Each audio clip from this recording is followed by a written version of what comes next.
Айгөл Әхмәтғалиева. Минем әтинең кызы. Китәсең дәме? Беләсең бит. Әниең риза булса, бу сүзләрне мин ничәнче тапкыр ишетәм икән? 100, 1000, миллион тапкырмы? 10 ел эчендәге ял, бәйрәм көннәрен генә җыеп санасаң да шактыйга җыеладыр. Соңгы араларда үзгәреп киткәнсең димме? Әниеңә дә каты-каты эндәшеп куясың. Телләшергә өйрәнгәнсең. Үзең әйттең бит, миндә переходной возраст. Сүземне юри әтиемне үчекләргә теләп, ижекләргә аера иттем. Әтием курткасын төймәләп бетергәч, миңа шелтәле карап куйды.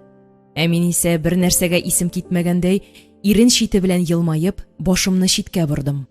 Булай да тар коридорның яртысын биләп торган шкаф көзгесендә аның уң аягына чүгәли төшеп, ботинка бавы бәйләгәне чагылды.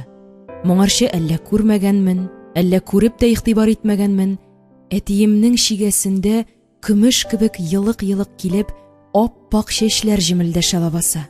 Әлегәчә татымаган бер ят тойгы сул як күкрәгемне әрнетеп шиметеп куйды. Янәшәсенә иелеп, шул чәчләрне учым белән кат-кат сыйпыйсым. Сабый чактагыча иң башларына сарылып, китмә әтием, тагын әзгә генә кал инде дип, идәнгә үкшәләремне бәрә-бәрә үксеп үкрәсем килеп китте. Әниең риза булса, әтиемнең үтенүле күз карашын, әниемнең арыганлык, гаҗизлек һәм шул ук вакытта ниндидер ныклык тулы кискен тавышы телеп үтә. Җитәр, баланы алгысытма.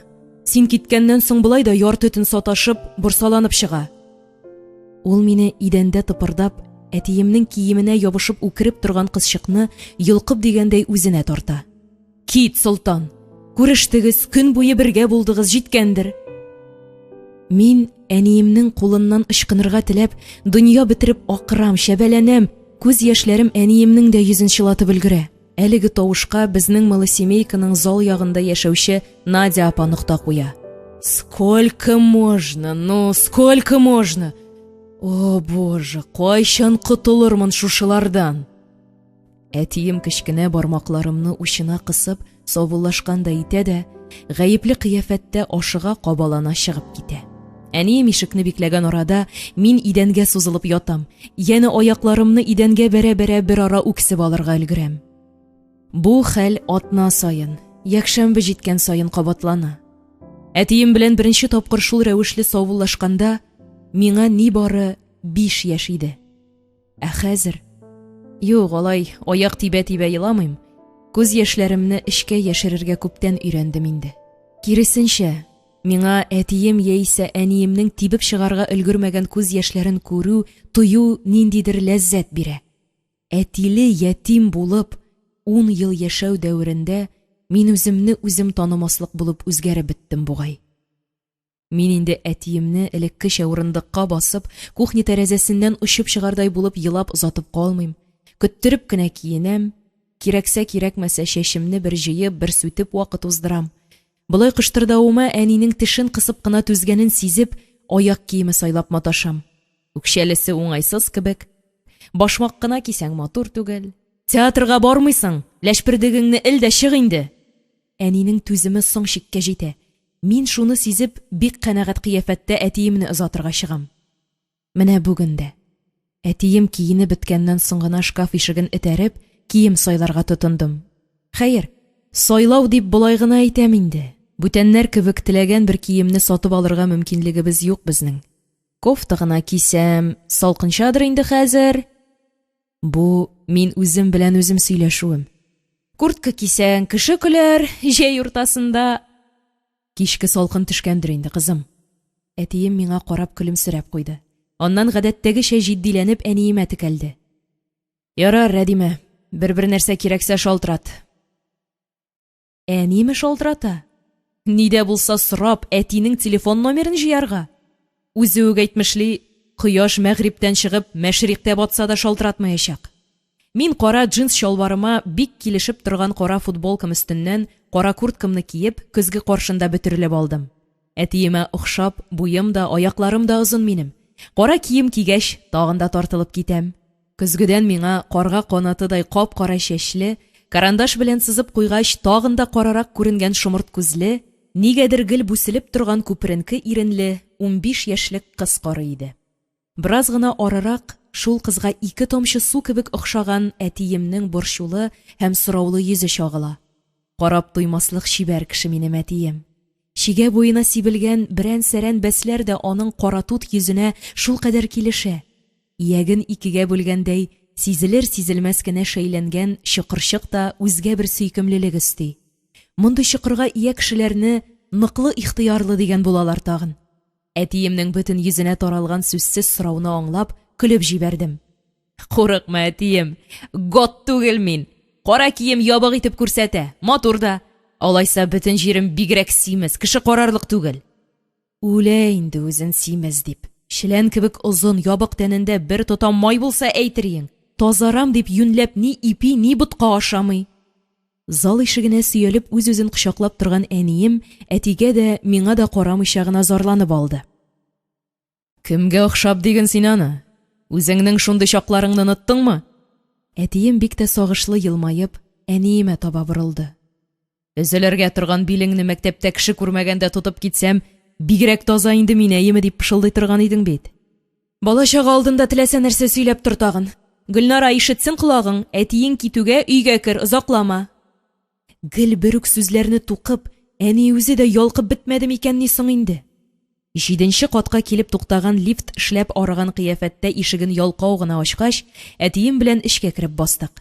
Әнигә икәүләп кул изәгәч, лифт ишеге янә теләр-теләмәс озаклап кына ябылды. Әнием хәзер йокы бүлмәсенең утын сүндерәчәк тә, тәрәзә пәрдәсе артына качып, әтинең машинасы кузгалып киткәнче басып торачак. Еламаска тырышса да, сатлык яшьләр үзенекен эшләячәк. Мин өй ишеген ачып кергәндә, ул ваннага иелеп кер юган булып маташачак. Дөрес, аның газаплануын, бәгыренең мең телемгә теленүен сизү минем йөрәкнең дә әллә кай җирен сулкылдатып куя. Шул ук вакытта ниндидер кыргый рәхәтлек тә бирә. Әнием, бу синең теләп алган сагышың. Безнең өчебезне дә бәхетле итү өчен синең ни бары бер сүзең җитәр иде. Подъезд ишегеннән чыгуга әтием минем чигәмнән үбеп хушлашырга ашыкты. Кер инде, кызым. Әниең озаклама диде бит, көттөрмә үзен. Әтием үзенең көмеш төсендәге унлы машинасына кереп утырды. Аның нигә ашыгуын бик яхшы аңлыйм. Әтигә әниемнең һәр минутны санап мине көтүе тынғы бирми. Ул борчылмасын дип тизрәк саубуллашырга тели. Аңласам да, әллә әтигә, әллә әнигә булган үпкә хисе бугазыма килеп тыгылды. Күземә төшеп торган маңгай чәчемә уфылдап өргән булып, битараф чырай чыгардым. 1 сентябрьгә килеп тормасаң да була. Мин бала түгел бит инде, дип куйдым. Бала түгел, сабый әле син, кызым. Әтием, җылы елмаеп, машинасын кабызган килеш миңа кулын сузды. Эштән җибәрмәсәләр качып булса да киләм. Аннан бик җитдиләнеп, кызым, зинһар дим, әниеңә каршы әйтмә, телләшмә, дип өстәп куйды. Җавап урынына күз кысып елмайган булдым да, 2 кулымны куртка кесәсенә тыгып, читкә тайпылдым. Машина йорт почмагыннан борылып күздән югалганчы, шул урында каккан казык кебек басып тордым. Бар күзәнәгем белән сизәм, әниемнең дә күз карашы 7нче кат тәрәзәсеннән машинаны озата иде. Кичке караңгылык чалымнары күренә башлаган ишек алдында, әле быел гына утырткан яшь каен кызларының әллә туңып, әллә үзара гәпләшеп лепердәшкәне күренә. Кама ягыннан искән салкынча җил аларның нәни яфракларын өзгәләргә теләгәндәй усал шаяра. Каеннар исә сыеныр ышык эзләп бер-берсенә сарыла. Янәшә тезелеп киткән яңа йортлар тирәсендә ятимләнеп утырган нәзек каеннарны да, киселмичә калып бәхетле кукрайган тупылларны да күрергә мөмкин. Өйгә керәсем килми иде. Русланга хәбәр язып җибәрдем дә, чыкса чыгар, чыкмаса юк дип, кесә телефонын сүндереп үк куйдым. Белеп торам, ярты минуттан әни пыр туздырып шалтырата башлаячак. Недоступен дигән җавапны ишеткәч, балкон тәрәзәсен ачып, ярты гәүдәсе белән сузылып мине күзләячәк. Күрше подъезд эскәмиясендә утырганымны күреп, «Китеп югалма!» дип нишарадан бишара кыяфәттә кисәтү ыргытачак. Булар барысы да атна сайын кабатлана торган эш пошыргыч бер төсле күренешләр. Менә бүген дә. Ярар, дип, үзем генә ишетелерлек итеп мыгырданып куйдым. Ул арада сызгырып ачылган подъезд ишегеннән Русланның багана кебек озын гәүдәсе сузылып күренде. «Hello!» дип җилле генә исәнләшеп, яныма килеп утырды да, кулын тәкәллефсез генә иңбашыма салды. «Озаттың?» Русланның татарча сөйләшүе, әни әйтмешли, ташка үлчим, чыктым аркылы күпер кебек. Алар да бу йортка безнең шикелле быел яз гына күченеп килде. Әтисе кайсыдыр оешмада шактый югары урында утыра бугай. Акчага интегеп яшәмиләр. Әнисе Галина Сергеевна үз дәрәҗәсен үзе белеп, башын югары күтәребрәк йөрүче крәшен хатыны. Шәһәр уртасындагы күңел ачу үзәгендә администратор. Чәчен әле сап-сарыга, әле зәп-зәңгәргә буяп, атнасына 7 үзгәреп торучы, җеп кебек кенә калдырылган нәзек кашлы, тулы йөзле, ирененә һәр вакыт әфлисун төсендәге иннек сөртеп йөрүче тәкәббер генә хатын. Мине урамда Руслан белән бергә күргәндә, сәламемне баш кагып кына ала да, матур иреннәрен кысып кына: «Руслан, тиз арада өйгә кер, тегене эшлисе бар, моны эшлисе бар», дип, улын әйдәкләп алып кереп китү ягын карый. Дөресен әйткәндә, миңа Руслан янәшәмдә булсан иде, булмаса ни. Әзергә бәзер яшәргә күнеккән, интеллект ягыннан әллә ни аерылып тормаган гап-гади малай егет. Минем кебек үк 10нчы сыйныфка барырга җыенса да, акылы белән сабый баланы хәтерләтә ул. Үгез үлсә ит, арба ватылса утын дигәндәй, бер нәрсәгә пошынмый, кайгырмый, үзе өчен барысында әнисе хәл итәчәгенә җаны тәне белән инанып, үз көенә яши бирә. Мин әни мәҗбүр иткәнгә күрә генә булса да, 7 ел йөреп, музыка мәктәбен тәмамладым. Үзем теләп, бик тырышып инглиз теле өйрәнәм. Руслан исә бөтенләй бер нәрсә белән кызыксынмый. Бөтен белгәне компьютерда уйнап утыру. «Компың йокларга яттым әллә, дигәнче чыгып та җиттең». Мин сөякчел кулны иңбашымнан читкә этәреп, үземчә мыскыллы елмаеп, йөземне Русланга таба бардым. Ул әнисенеке кебек озын кирпекле зәңгәр күзләрен чытырдатып йомып, авызын да капламыйча киерелеп иснәде. Борын астында юка гына булып шәйләнгән мыегын сыпырып куйгач, турайып утырды. «Үземне йокы басты әле. Көн буе Counter-Strike уйнадым. Предки кайтып керделәр, тотындылар бәйләнергә. Имеш, мин урамда йөрмим, һава суламыйм. СМС-ыңны укыдым да киенеп чыгып киттем. Авыз ачып калдылар. Әйдә киоскка сугылыйк әле, пиво алырбыз». «Күплек санда әйтмә, беләсең бит, мин сыра эчмим». Бу сүзләрне мин аягүрә басып, Русланга карамый гына әйттем. Аның урыныннан картларча әкрен генә кузгалуы җенемне чыгара иде. Бу юлы да җиңенә ябышып сөйрәп дигәндәй кыймылдатырга туры килде. «Кызык инде син. Бүтән кызлар кебек тартмыйсың, эчмисең, сүгенмисең. Ну, барыбер күңелле синең белән». «Ярар, ялагайланма. Әйткәнем бар бит инде. Бүтән кызлар кебеккә әверелсәм, әни мине бөтенләй әтисез калдырачак». Мин тамак төбенә утырырга маташкан төерне Русланга сиздерми генә йотып җибәрергә тырыштым. Хәер, мин аның алдында әллә ни кыланып, ике йөзлеләнеп тормыйм. Беркем белән бүлешмәгән эш серләремне дә яшереп азапланмыйм. Танышуыбызга берничә генә ай булса да, Русланның бераз бер катлылыгын, туры ярып сөйләшүен якын итәргә өлгерүемнәндер бу мөгаен. Булай әле ял көннәрендә яисә бәйрәмнәрдә булса да, әтиемә өйгә килергә рөхсәт итә. Әни бер кайчанда мине почмакка да бастырмады, кыйнамады, сукмады. Бу атнада әтиең белән күрешмисең. Миңа дигән иң зур җәзасы шул аның. Әйдә, җәһәтрәк атла әле, салкын була башлады. Мин Русланны култыклап, үземә табарак тарттым. Ул исә авызы колагына җитәрлек булып елмайды, адымын кызулатты. Кулын куртка кесәсеннән чыгарып, муенына төшеп торган бер тутам чәчен сыпырып куйды. «Тәки кистермисең шул койрыгыңны. Егет булсаң егет бул инде, кызлар шикелле чәч үстереп йөрмәсәң». Минем авыздан әллә ничәнче тапкыр яңгыраган сүзләр Русланның бер колагыннан керә, икенчесеннән чыга. «Слушай, а чё синең әтиең монда гына күчеп яшәми? Вроде бүтән семьясы юк дигән идең кебек». «Син бу сорауны минем әнигә бир, яме?» Мин, болай да юк кәефемнең тагын да ныграк кырылганын сизеп, кулымны Русланның култыгыннан кискен генә тартып алдым. «Әйт әле, менә син кемнедер бик каты яратсаң, аның ялгышларын кичерә алыр идеңме?» Мин болай дип Русланнан түгел, үз-үземнән сорадым бугай.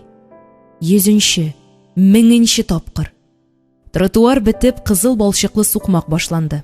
Таш койма белән әйләндереп алынган, кич җитүгә карамастан төзелеш кайнаган яңа йорт яныннан үткәндә, Руслан сызгырып куйды. Карале, кичә генә 4-нче катны салалар иде. Бүген кая менеп җиткәннәр? Бусы да соципотека йорты икән. Тагын ыбыр-чыбыр балачага оясы булачак. Аның борын җыерыбрак әйткән сүзләреннән мин дә елмайдым. Без яшәгән тирә гөжләп торган умарта оясын хәтерләтә шул. Кая карама яшь балалы гаиләләр. Урамга чыксаң шау-шудан башың әйләнер. Мәйданчык тулы, Руслан әйтмешли, ыбыр-чыбыр. Тагын да кызыгырагы, кайсы коляска итеп йөргән, кайсы сабый җитәкләгән әниләр. Без дә 2 бүлмәле фатирыбызны соципотека буенча алдык. Әни мәктәптә укытучы булып эшләгәч, шул программага эләккән. Бер рәхәтнең бер михнәте дигәндәй, малосемейканы, күршедәге Надя түтине һәм аның бер туктамый мыгырдавын 25 елга сузылган кредит алмаштырды. Шуңа күрә өйдәге һәр тиен исәптә безнең. Русланга рәхәт, ул акчасыз яшәү белән барлыкта яшәүне чагыштырып караган кеше түгел. Шунысы да бар. Ул масая да, мактана да, гомумән, бөтенлектә яшәүнең мәгънәсен дә белми бугай. Бөтен урамга әлегә бер булып утырган киоск тирәсендә халык байтак иде. Кемдер ипи сөт, кемдер тәмәке, аракы ала. Руслан 2 кулын кесәсенә тыгып тирә ягына каранды да, олырак яшьтәге күн пиджаклы берәүгә сүз катты. Абзый, бер баллон пиво белән шикләвек кенә ал, пожалуйста. 18 яшь тулмаган дип мазганы ашый башлыйлар алайса. Шунда ук абзыйның кулына акча сузып, сдачасы үзеңә, дип тә өстәп куйды. Абзый миңа нәрсә дигәндәй иңсәсен генә җыерды. Үз чираты җиткәч, сатучыдан 4 баллон сыра сорап алды да, берсен Русланга тоттыргач, эндәшми-нитми китеп тә барды. Күрдеңме? Руслан кош тоткандай сөенеп миңа таба борылды. Читкәрәк атлауга шешәне ачып, авызыннан гына чөмерә дә башлады. Элегрәк 1 чакрымнан борыныма килеп бәрелгән сыра исеннән күңелләрем булганып китә иде. Аңа да ияләштем бугай. Чулман ярына төбәлеп, ипләп кенә атлавымны белдем. Елга буенда төзелеш тынып калган иде. Һавада тибрәнер-тибрәнмәс кенә асылынып торган краннар, кечкенә тәрәзәләрендә сүрән ут күренгән вагоннар, трактор машиналар, тынгысыз эш көнен төгәлләп кичке ялга талган. Салкынча август киче булуга карамастан, су кыйынучылар да табылган. Кай берәүләр учак ягып җибәргән, кемнәрдер пар-пар булып тау итәгенә кунаклаган. Берничә елдан Чулманның бу як ярында коттеджлар поселогы төзелеп бетәчәк. Димәк, монда бушлай гына ял итәргә яратучыларга сукмак бикләнәчәк. Давай без дә аска төшеп утырабыз. Син шикләвек кимерерсең. Руслан кесәсеннән тозлы фисташка кабы чыгарып миңа сузды. Узак йөрдең дип әни булай да пырлаячак. Кайтыйк. Шикләвекне рәхмәт әйтми-нитми генә бармак өчен белән эләктердем дә кирегә борылдым. Ну да, сабыйларның йокы сәгате керде шул. Русланның үзенчә миннән көлүе инде бу. Аптырыйм мин сиңа. Ничек һәр вакыт әни булай кушты, тегеләй кушты дип кенә яшәргә мөмкин ул? Мин сиңа аптырыйм. Шушы сасы сыраны чөмереп, ничек өйгә кайтып керергә мөмкин? Өйдә бер сүз дә әйтмиләрме үзеңә? Нәрсә әйтсеннәр? Пиво гына бит ул. Кай берәүләр катырагында җип бәрә, үләнендә тарта, теләгәнчә бухают. Мин дәшмәдем. Янәшәмдә мин аңламаган, аңларга теләмәгән дөнья барлыгына төшенеп килә идем. Фатир ишегенең бикләнмәгәнен күреп, башта куркып киттем. Зал ягыннан әниемнең кем беләндер сөйләшкәнен ишеткәч кенә эчемә җылы йөгерде. Чүәгемне салдым да, аяк очына гына басып, йокы бүлмәсенә юнәлдем. Тик ишекне ачып өлгермәдем, гаҗәпләнүемнән коридор уртасында туктап калдым. Әнием янында Галина Сергеевнаның төше тавышы ишетелә иде. Менә кызык, Русланның әнисенә бездә нәрсә калган? Әнием белән мине ишек төбендә күргәндә дә эре генә баш кагып китә торган затлы ханымның кунакка керүенә ышанасы килми иде. Килешмәгәнен белсәм дә, колакларымны шымрайтып тыңлыйсы иттем. Күгәрченкәем, Раечка, син дә минем кебек үк әни кеше. Шуңа күрә мине аңларсың дип уйлыйм. Сүз дә юк, Гөлнараң булай акыллы гына кызга охшаган. Тик мин аның Руслан тирәсендә бөтерелүен теләмәс идем. Бүген җитәкләшеп йөрерләр, иртәгә безнең балабыз булачак дип әйтергә дә күп сорамаслар. Әлеге сүзләрнең мәгънәсе башыма барып җитеп, җирәнүдән кысасым килде. Башым әйләнеп китте. Безнең Руслан сабый бала кебек бит ул. Ә хәзерге кызлар егет муенына асылынырга гына тора. Каннары кайный. Алла сакласын, мәктәпне бетергәнче үк өйләндереп тә куярлар. Бүтән вакытта очкын урынына чәчрәп чыгучы әнием мине яклап нишләп бер сүз дәшми, нишләп аның дигәне дә ишетелми. Безнең Русланның әле институтта укыйсы, карьера ясыйсы бар, кызлар турында уйларга бик иртә әле аңа. Турысын әйтим, мин улымның әтисез үскән кызга өйләнүен теләмәс идем. Андый кызлар гаиләнең, ир тәрбияләүнең ни икәнен дә белми. Кияүгә чыксалар да 1-2 елдан барыбер аерылып кайталар. Менә стерва. Ул мине Русланның муенына асылына, аңа кияүгә чыгарга тели дип уйлый түгелме соң? Минем кызым да башка диндәге кешегә кияүгә чыкмаячак. Юкка борчылмагыз берүк. Әнием балаларга дәрес аңлаткан тыныч тавыш белән шулай диде. Башка дин дигән булып, күгәршенкәем, син менә үз динеңдәге кешегә чыккан килештә яши алмагансың бит әле. Галина Сергеевнаның мыскыллы тон белән шулай диюе җен ачуымны кузгалтты. Тибеп дигәндәй ишекне ачып җибәрдем дә, 2 кулым белән билемә таянып, кем әле монда борын астында сөртә белмәгән улыгызга асылынырга җыена? Башта мамашысының итәк астыннан чыксын, придурок, дидем һәм гәрлектән, ниндидер җирәнү туйгысыннан күз яшьләренә буылып, үз бүлмәмә атылдым. Әниемнең: "Хушыгыз, Галина Сергеевна, минем Гөлнарама да егетләр турында уйларга бик иртә әле. Аның да институтта укыйсы, карьера ясыйсы, үзенә лаек насыйбын очратасы бар", дип сабыр гына хушлашуы күңел кәсәмне тәмам тулыштырып җибәрде. Мин үз-үземне белештермичә, тыелгысыз булып үксергә тотындым. Мин улымның әтисез үскән кызга өйләнүен теләмәс идем. Галина Сергеевнаның әфлисун төсендәге иреннәреннән сытылып чыккан әлеге сүзләр һаман да колагымда яңгырый. Берөзлексез 2 чигәмне бораулы иде. Әтисез үскән кыз. Димәк, мин гомерем буе шушы тамганы күтәреп йөрергә тиеш. Әтием исән сау, янәшәмдә булган килеш. Димәк, пар канаты белән малай үстергән һәрбер әни миңа нәкъ шундый күзлектән карап, нәкъ шундый бәя бирәчәк. Күрә алмыйм, берсен дә күрә алмыйм. Кызым, һәркем үзенчә акылдан шаша, игътибар итмә. Әниемнең үз яныма килеп утырганын абайламаганмын икән. Аның нәни баланы юаткандай үрелеп чәчемнән сыйпавы ачуымны тагын да кайнатып җибәрде. Мин кыргый җәнлек кебек читкә тайпылдым. Мин әтисез түгел! Мин бу минутта әниемне барлык кылган һәм кылмаган гөнаһлары өчен гаепләргә әзер идем. Ул укытучы кеше үзенең бердән-бер кызына дөрес сабак бирә алмаганны мәктәптәге йөзләгән балага нинди генә тәрбия үрнәге күрсәтсен инде, я? Нәфрәткә тартым бер куркыныч хис, какаһә белән минем үземнән дә, кадерле кешеләремнән дә көлә-көлә йөрәгемә таба шуыша. Ул көлүне күземнән түгел, йөрәгемнән тамган күз яшьләре генә юып төшерә алмый. Бу хис алдында мин көчсез, ихтыярсыз кебек. Әниемнең елмайган чагында да бетмәс моң яшеренгән зәп-зәңгәр күзләре миңа элеккечә болын гөлләрен түгел, мәңгелек боз катламы яткан тау түбәсен хәтерләтә. Бу сәер чагыштырудан күңелем янә тантана итә. Мин ул күзләрне каймалап алган, буялмаган килештә кап-кара булып кайтарылып торган кирфекләрне элеккечә камышларга тиңләп сокланмыйм.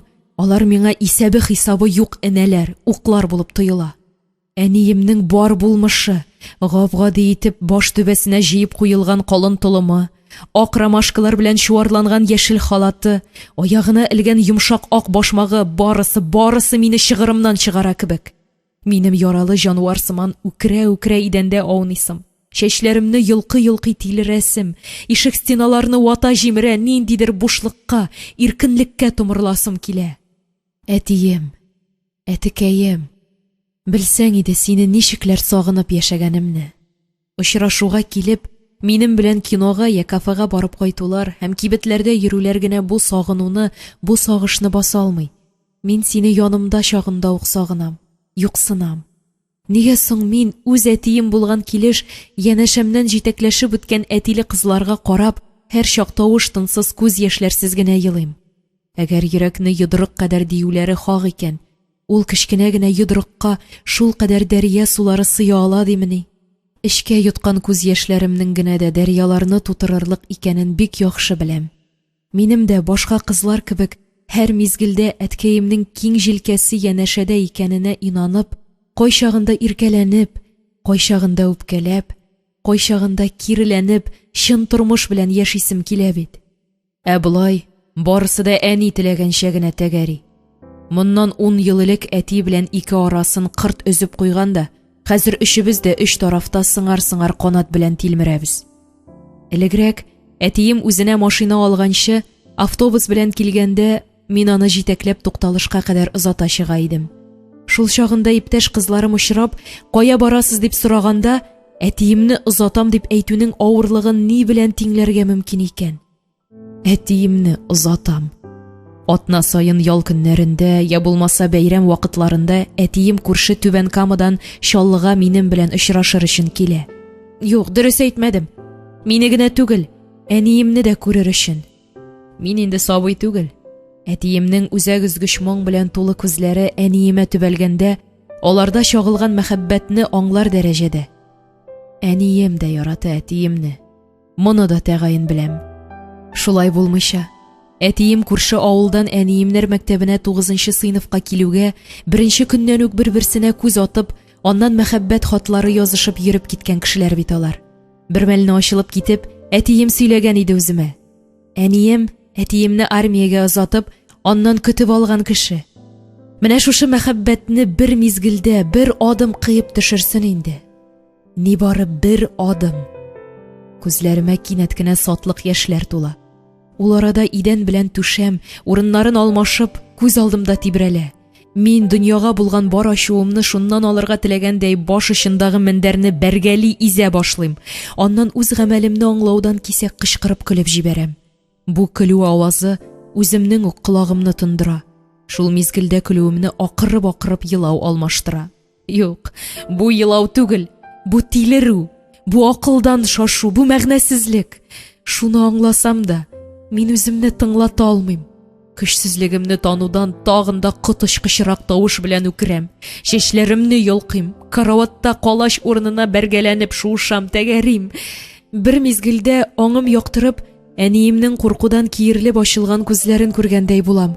Аның Гөлнара, кызым, нишләвең бу? Зинһар тукта дип ачыргаланып дәшкән сүзләре ниндидер калын стена артыннан ишетелгәндәй тоела. Тора-бара мин әниемне күздән жуям. Идән дә, карават та, тәрәзә дә бер бөтенгә әверелгәч, мәче җитезлеге белән сикереп торам. Ниндидер бушлык, иркенлек мине үзенә чакыра. Мин шунда томырылам. Күземне ачканда, тәнем манмасу булып, мин зал ягында диванда сузылып ятам. Әнием дер-дер килгән кулы белән бер туктаусыз битемне сыпыра иде. Аяк очында нидер язып утырган ак киемле, күзлекле, йөзен килешле генә сакал-мыек бизәгән табибны күргәч, сораулы караш белән әниемә текәлдем. Ну, нәрсә, Гөлнаракай, кайттыңмы? Алыптай гәүдәле, киң җилкәле табибның тавышы көтелмәгәнчә йомшак, ипле иде. Әниләрне шулай куркытырга ярыймы инде? Бәләкәй чакта да шулай бер котымны алган иде, курыкмыйча. Әниемнең исә кулы гына түгел, тавышы да калтырый кебек тоелды миңа. Бу матур кызга мөмкин кадәр тыныч атмосфера кирәк. Яшьләрнең серкәсе су күтәрми шул хәзер. Алларында кечкенә генә каршылык очраса да сынарга гына торалар. Тагын шул психологка, неврологка күренсәгез әйбәт булыр иде. Алар да үз киңәшләрен әйтер. Мин нинди дарулар кирәклеген яздым.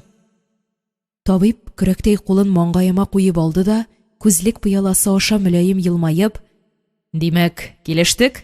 Даруларны вакытында эчәбез, әнине борчымыйбыз, мөмкин кадәр уңай эмоцияләр белән яшибез», дип өстәде. Мин үз алдыма хәлсез генә елмаерга маташкан арада, табиб әниемә сәер, юк, сәер түгел, серле караш ташлады. Һәр хәлдә миңа шулай күренде. Исемлек язылган кәгазьне әниемә тоттырганда да, ул аның йөзенә кирәгеннән артык текәлеп карагандай тоелды. Эшемне сызып үткән ниндидер көнчелек уты миңа җен көче өстәгәндәй булды. Бу юлы ясалма елмаеп, урынымнан сикереп тордым. Гафу итегез, моннан соң сезне дә борчымаска тырышырмын, доктор, дидем мин артистлануымны яшермичә. Борчу түгел, Гөлнара. Безнең хезмәт шундый. Андый-мондый сораулар булса, телефон номерым әниеңдә бар. Шул гына җитмәгән иде. Бәлки әле әнинең телефонында язып алгандыр. Мәшәкатьләнмәгез. Андый-мондый сорау булса, әтием минем өчен әллә нинди атаклы табибларны эзләп табачак. Шулай бит, әнием. Бу сүзләрне ишеткәч, әниемнең йөзенә тимгелле тап йөгергәндәй булды. Табибның исә тиресе калын иде ахыры. Җылы итеп елмаеп кына куйды. Барысы да яхшы булыр дип өметләнәм. Авырма. Күптәнге танышы ахирәте белән саубуллашамыни. Миңа балаларча кул изеп ишеккә юнәлде. Әнием аны озатып кергәндә, мин күземне йомып диванда ята идем. Кирфекләремне тибрәтмәгән килештә аның ишек кашагасына сөялеп, үземә төбәлеп торуын сиздем. Әни, минем үтереп йокым килә. Медсестра укол ясады бит. Шуның тәэсиредер ул, кызым. Әнием тавыш тынсыз гына янәшәмә килеп утырды. Рәхәт итеп шәшемнән сыйпады. Нинди сестра? Монда теге адәмнән башка беркем юк иде бит. Ялт итеп күземне ачтым. Әллә чыннан да акылдан шашып барам инде? Син уянганда чыгып киткән иде. Дамир Зарипович рецепт язып калды. О, Дамир Зарипович! Тавышымның мыскыллы яңгыравы үземнең үк колакларымны ярып үтте. Ул әдәм исемнәрен үк әйтеп калдырдымыни? Гаҗәп. Әнием кызмады, ярсымады, бик озаклап күземә генә карап торды. Бераздан соң гына авыр сулап, «Эй, балам, балам», дип куйды. Мин көнче күбәләк идем шул. Әтиемнең дә, әниемнең дә үземнеке, бары тик минеке генә булуын тели идем. Үземнең башка кызларга охшамаган булуыма бер дә исем китми минем. Яшьтәшләрем Селена Гомес, Джастин Бибер җырларына мөкиббән булса, мин диск куеп, күзләремне йомып, сәгать буе Бетховенның Ойлы сонатасын, Бах, Шопен музыкаларын тыңлап утыра алам. Я булмаса, әнием өйдә булмаганда, көзгә алдына басып, онытылып скрипкамда уйныйм. Сыйныфташ кызларым татарча солянкада Иркә, Ландыш, Алинә, Илназ, тагын әллә кемнәрне күрергә дип ашкынса, мин вакыт-вакыт орган залына кереп утырам. Дөрес, кайчагында кызларга ияреп, мин дә суши-барга яки берәр пиццерияга, кинотеатрга барыштырам. Бер-берсен бүлә-бүлә мода журналлары, фәлән сыйныфтагы кызның прическасы, платформалы туфлие, инглиз теле укытучысының зәвыгы, кемнең кемгә гашыйк булуы турында сөйләшкәндә, сүзгә кушыла алмыйча тинтерә бетәм. Булар барысы да миңа эч пошыргыч дәрәҗәдә кызыксыз, кирәксез тоела. Минем мода журналлары сатып алганымда, гашыйк булганымда юк. Кирәксә кирәкмәсә интернетта озаклап утыручыларны да аңламыйм мин. Шулай дисәм, сыйныфташ кызлар рәхәтләнеп көлә үземнән. Беләм, заманнан артта калган дип уйлыйлар, кызганалар, бәлки мыскыллыйлардыр да. Мин компьютерны ачсам, я җырлар яздырам, я инглиз теленнән дәрес тыңлыйм. ВКонтакте сайтында дусларым да бармак белән генә санарлык. Таныш түгелләр белән бөтенләй аралашмыйм дияр идем, Гөлсирин дигән бик матур исемле бер кыз белән язышам. Ул дуслык тәкъдим иткәч, фотосына күз салдым да шунда ук дусларга өстәп тә куйдым. Әтисе алтын куллы табиб булгач, Чаллыга чакыртып кайтарганнар. Аңынчы Гөлсириннәр Казанда яшәгән икән. Тышкы кыяфәте белән минем үземә дә охшаган кебек ул. Күзләренең шомырт каралыгы, иреннәренең үпкәләгән шикелле бүселеп торуы таш мин.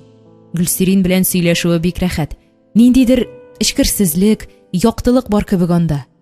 Онлайнда утырсак, аксакал философларча гәпләшеп алабыз. Дустымның дөньяга үз карашы, һәр нәрсәгә үз фикере бар. Аның белән уртак якларыбыз да, аерымлыкларыбыз да шактый икән. Мин аңа чәчкә дим, ул миңа гөл дип дәшә. Гөлсирин дә минем кебек тырышып инглиз телен өйрәнә. Ул түләүле Британика мәктәбенә йөрсә, миңа үзлегемнән әлеге дә баягы интернет ярдәмендә өйрәнергә туры килә. Гөлсирин Америкада яшәү турында хыялланса, минем эш бәгырьләремне өзеп теләгән теләгем әтием безнең янда булса иде. Гөлсириннең ике әтисе булса, Мин бер әтием янәшәсендә яшәүдән дә мәхрүм. Китапларга киресен язалар кебек тоела миңа, Гөлнара.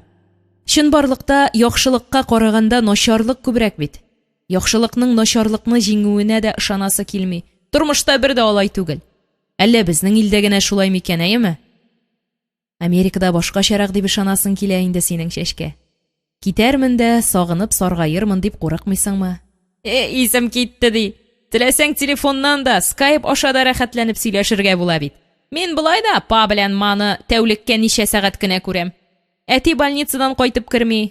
Аңа үзенең авыруларыннан башка берни кирәкми кебек. Әни базарына береккән, товарга дип әле Мәскәүгә, әле Төркиягә, әле Белоруссиягә чыгып китә. Атналар буе күрешмәгән чаклар була. Үз әтием ял көннәрендә генә килеп китә. Энем юк, сеңлем юк. Компьютер белән генә сөйләшеп тик утырам. Миндә дә шул ук хәл. Бер кызык әйтимме? Безнең күрше подъездда гел күп балалы гаиләләр. Кайсында 6, кайсында 7 бала. 3нче катта 11 балалы гаилә яши. Вәт аларга рәхәт ичмаса, көнләшеп үләрсең. Әниеңнәргә әйт, берәр бәби алып кайтсыннар, сиңа да иптәш булыр.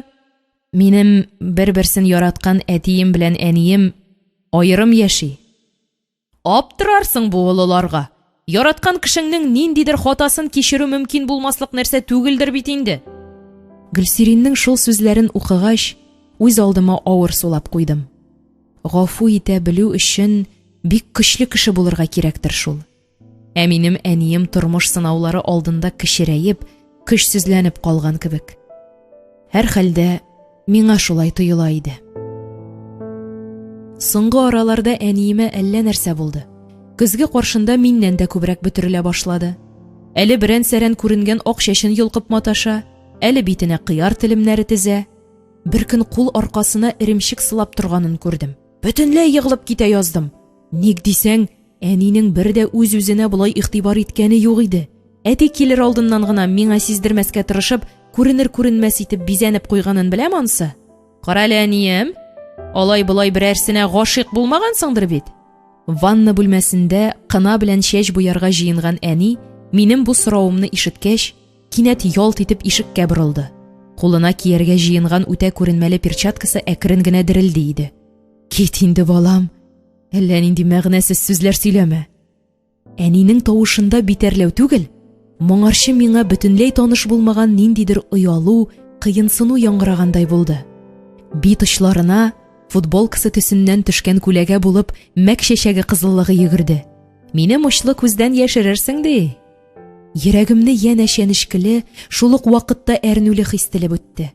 Кинәт кенә миңа бик куркыныч булып китте. Әгәр дә чыннан да шулай булса. Әни! Күңелем тулышканны сизеп, ишек төбеннән читкә тайпылдым да аш бүлмәсенә кереп киттем. Кранны ачып, учым белән генә су йоттым. Суыткыч ишеген ачып, нәрсә эзләгәнемне дә белмәгән килеш, бик озаклап шунда текәлеп тордым. Әнинең инде артыма килеп басканын җилкә чокырым белән сизгән идем. Кинәт кенә борылып, аның күкрәгенә сыендым. Әнием, син мине дә, әтиемне дә бүтән кешегә алыштыра алмыйсың. Сүзләремнең хөкем карарыдай кырыс яңгыравын аңлый идем. Яшь, чибәр әниемә күз төшерүчеләр булу мөмкинлегендә аңламаслык яшьтә түгелмен. Әмма шуны күз аллау үзе генә дә коточкыч иде. Мин тыелгысыз булып үксергә тотындым. Әни аркамнан кага-кага үзе дә яшь аралаш елмая иде бугай. Чебен тимәс шер итәр кызымла син. Каян уйлап чыгарасыңдыр җыен тузга язмаганны. Мин ак чәчләремне буяган саен гашыйк була башласам, кинәт картаеп киткәнемне күрдем, кызым. Минем бит балалар алдына чыгып басасым бар. Ә сез карт ямсез укытучыларны яратырга тормыйсыз. Мин әниемне ишетми идем, үземнекен тукыдым. Син бит әтине генә яратасың, әнием. Кызым, аңларга вакыт, син бала түгел инде. Бер киселгән икмәк кире ялганмый дигәнне 40 тапкыр аңлаттым үзеңә. Әни буяуларын, перчаткаларын онытып, иркенләп сөйләшергә җыенган кешедәй урындыкка утырды. Мин дә газ плитәсен кабызып, чәй куеп җибәрдем дә әни каршына килеп утырдым. Кеше бит кичерә дә белергә тиеш, әнием. Мин үзем дә сизмәстән Гөлсирин кебек фикер йөртә башладым. Телемә килгән сүзләр дә гүя аның авызыннан яңгырый иде. Яраткан якын кешеңнең хатасын абынуын гафу итү шул кадәр авыр булса да эшли алмаслык нәрсә түгелдер бит. Кызым, менә үзең кияүгә чыккач, әниемнең сүзен кырт бүләргә ашыктым. Мин бер кайчанда бер кемгә дә кияүгә чыкмаячакмын. Бәхетсез булырга яки кемнедер бәхетсез итәргәме? Авызыңнан җил алсын. Алай ди күрмә, кызым. Насыйбыңны табып, тигезлектә яшәргә язсын дип телә. Син дә шулай теләгән идеңме? Алайса нигә соң шул теләгең шынга ашсын өчен каршы киләсең, әнием? Әтиеңнең хыянәте барысына да нокта куйганын син беләсең бит инде. Торасың да шул бер сорауга әйләнеп кайтасың. Әни, син гел әтине генә гаеплисең. Уйлап кара әле, аның ялгышында башкаларның гаебе зуррак түгелме соң? Авылда эш булмагач, ярты авыл ираты Казанда төзелештә эшләде дип үзең сөйләдең. Нигә соң аларга авылда эш булдырмаганнар? Тыныч кына үз хатыннары янында яшәп яткан булырлар иде. Әтием дә башка хатынга күз төшермәс. Мин дә булай әтиле ятим булып тилмермәс идем. Кухня бүлмәсен сарып алган тынлыкта мин уем белән шул елларга кайтып киләм. Кайын урманына терәлеп торган авылны, ширемле ишек алдында җыйнак кына булып утырган агач йортны, үземнең тузгак башлы сабый чагымны, дүрәнәем белән дүрәтәемне, чишмәдән судан кайтып килүче әниемне томан аша күргәндәй булам. Дүрәнәемнең мине алдына утыртып, бу хәтле атаңа охшарсың икән, атаң кызы дип кытыршы кулы белән шап-шап аркамнан сөюендә. Мин әти кызы дип үземнең чырык-чырык көлүем дә шул томан пәрдәсе аша торып-торып балкып китә. Әтиемнең туган көнендә әниемнең канатланып Казанга җыенуын, дүрәнәемнең тел йотарлык тәмле чәкчәк пешереп куюын, әйтми-нитми килгәч, атаң шак катар әле дип бергәләп газетага йомырка төреп утыруыбызны аерым ачык хәтерлим мин. Икенче көнне үк шәһәрдән әйләнеп кайткан әниемнең көл төсенә кергән йөзен дә, дүрәнәем белән өй алдында озаклап елашуларын да, дүрәтәемнең ишек алдындагы бүкән өстендә бер тавышсыз утыруын да онытасым юк. Нәрсә булганын аңламасам да, өйгә ниндидер шом кергәнен сабый күңелем белән сизә идем. Эреле ваклы сумкаларга әнием үзенең дә, минем дә киемнәремне җыеп тутыргач, ул шом тагын да зурайды. Миңа куркыныч, бик куркыныч булып китте. Без капкадан чыгып киткәндә, яулыгы астыннан чәчләре тузгып күренгән, күз төпләре шешенеп беткән дүрәнәем башта әниемнең җиңенә ябышты. Киленкәем, сабырлар итмәдең. Дүрт аяклы атта абына, сабырлар итмәдең. Күз яшьләренә буылып, аннан мине күтәреп алды. Балам, балакаем, өебездән бөтенләйгә китүең булыр микәнни, Ходаем?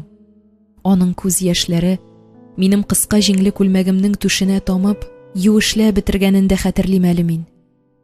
Дүрәнәем бүген дә шул минуттагы кыяфәтендә, капка баганасына сөялеп, алъяпкыч итәге белән йөзен каплап, сыгылып төшкән халәттә күз алдымда тора. Шәһәрдә әниемнең бер туган апасында яши башлаган көннәрдә әле миңа кызык иде. Барысы да өф-өфләп кенә торалар. Әле туңдырма, әле сок алып кайталар. Апа мине циркка, зоопаркка алып бара. Тик әниемнең кипмәскә әйләнгән күз яшьләрен күреп, бер мәлне үзем дә шыңшырга тотындым. Дүрәнәем янына кайтыйк, әтиемне сагындым.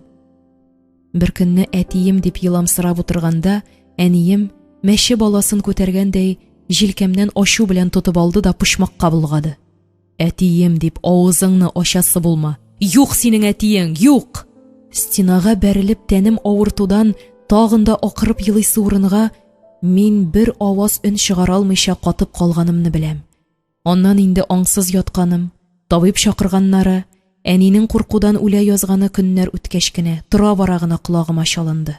Ул вакытта берсе дә минем тынсыз калуымның сәбәбе бәрелүдән түгел, синең әтиең юк дигән сүздән икәнен аңламаган күрәсең. Менә шул вакыттан бирле Ташкалада яшибез без. Шул аерылышудан бирле минем дүрәнәемне дә, дүрәтәемне дә күргәнем, ишеткәнем юк. Әнием бер генә тапкырда үзе килен булып төшкән авылга аяк бастырмады. Мин инде бик күп нәрсәне ниндидер пәрдә артында гына әйтеп күз аллыйм. Әллә өндә, әллә төштә күргәнемне дә аерып әйтә алмыйм. Ул чакта әтиең юк дигән сүзнең чын булмавы сабый күңелемне тәмам тынычландырган иде. Әтиемнең безне эзләп табуы, әнием белән елаша кычкырыша сөйләшүләре, әтиемнең килгән саен башын иеп китеп баруы, булар барысы бергә буталып, ниндидер кино кебек искә төшә. Инде үсә-үсә әниемне нишләп әтием безнең белән яшәми, нишләп ул безгә ялларда гына килә дип туктаусыз тинтерәткәч, кайбер сорауларыма җавап таптым табуын. Теге вакытта Казанга баргач, әтиемнең башка хатын-кызга күз төшергәнен белеп, әни ике араны кырт өзеп кайткан икән. Бөтен белгәнем шул. Ә ул хатын кем? Хәзер кайда, ничек яши? Әни бу хакта авыз ачарга да теләми. Әтием исә бер ялгызы Түбән-Кама шәһәрендә гомер кичерә. Шунда заводта эшләп йөри. Нигә шулай соң? Бәләкәй генә аш бүлмәсенә меңләгән җавапсыз сорау сыйган иде. Әнием чәч буярга җыенганын бөтенләй оныткандай, үз алдына уйлана чәй эчте. Мин дә аны бүтән тинтерәтмәдем. Үз эшемә бикләнеп, шикәрсез нисез кофе йоткаладым. Минем сизенүләрем юкка түгел иде. Әнием күз алдында көннән-көн үзгәрә бара. Бер-ике тапкыр эштән дә ярыйсы гына соңга калып кайтты. Аңа түгел, үземә үч итеп юри берни дә сорамаска тырыштым. Тик күңелемне билгесезлек, курку, борчылу, тагын әллә нәрсә кортлары кимерә иде. Әгәр шикләнүләрем рас килеп, әнием чыннан да берәрсенә күз төшерсә, гашыйк булса, булай да котсыз дөньяның бөтенләй нуры сүнәр микәнни? Минем сүзсез генә ачыргалануларым бер кемгә дә ишетелми иде. Компьютерны кушып, Гөлсиринне эзләп таптым. Ул да интернетта утыра икән. Миннән аермалы буларак, дустым күңелендә ни бар, рәхәтләнеп сөйли, яза, өй хәлләрендә, үзенең ни уйлавында яшереп нитеп маташмый. Мин исә алай булдыра алмыйм. Минем уйларым, минем хисләрем, минем әти-әнием, алар барысы да минеке. Бары тик минеке генә. Гөлсириннең дә җанында ут көйри лабаса. Аларның гаиләсе өстендә дә болытлар куерып маташа икән. Ма белән па айга ничә көн генә күрешәләрдер. Шунда да икесе пыр-пыр киләләр. Әти шуны аңламый. Әнине хәзер базардан бер ничек тә айырып булмый. Ул аның яшәү рәвеше. Юллар, товар, акча, әни өчен тормыш шушы. Әти исә бик теләсә дә өй кышы була алмый. Табиб кешене көннең-төннең теләсә кайсы сәгатендә чакыртып алалар. Өйдәге тавыш кайчанга кадәр дәвам итәр билгесез. Миңа куркыныч була башлады. Тизрәк барысының да күз алдыннан югаласым килә, Гөл. Әле тагын 2 ел мәктәптә тинтерисе бар шул. Ега дигәннәре үзебезне йыгып салмаса, укып бетергәч, Мәскәү вузларының берәрсенә китәрбез әле, яме, Гөл? Икәүме? Шәп булыр иде. Аңынча әти белән әни, синекеләр шикелле, икесе ике якка кыйыкламаса. Әни белән бер көн шундый талаштылар. Так что, безнең өйдә әллә нинди галәмәтләр булуы бар әле. Әти әнине бала янында сирәк буласың дип ачулана.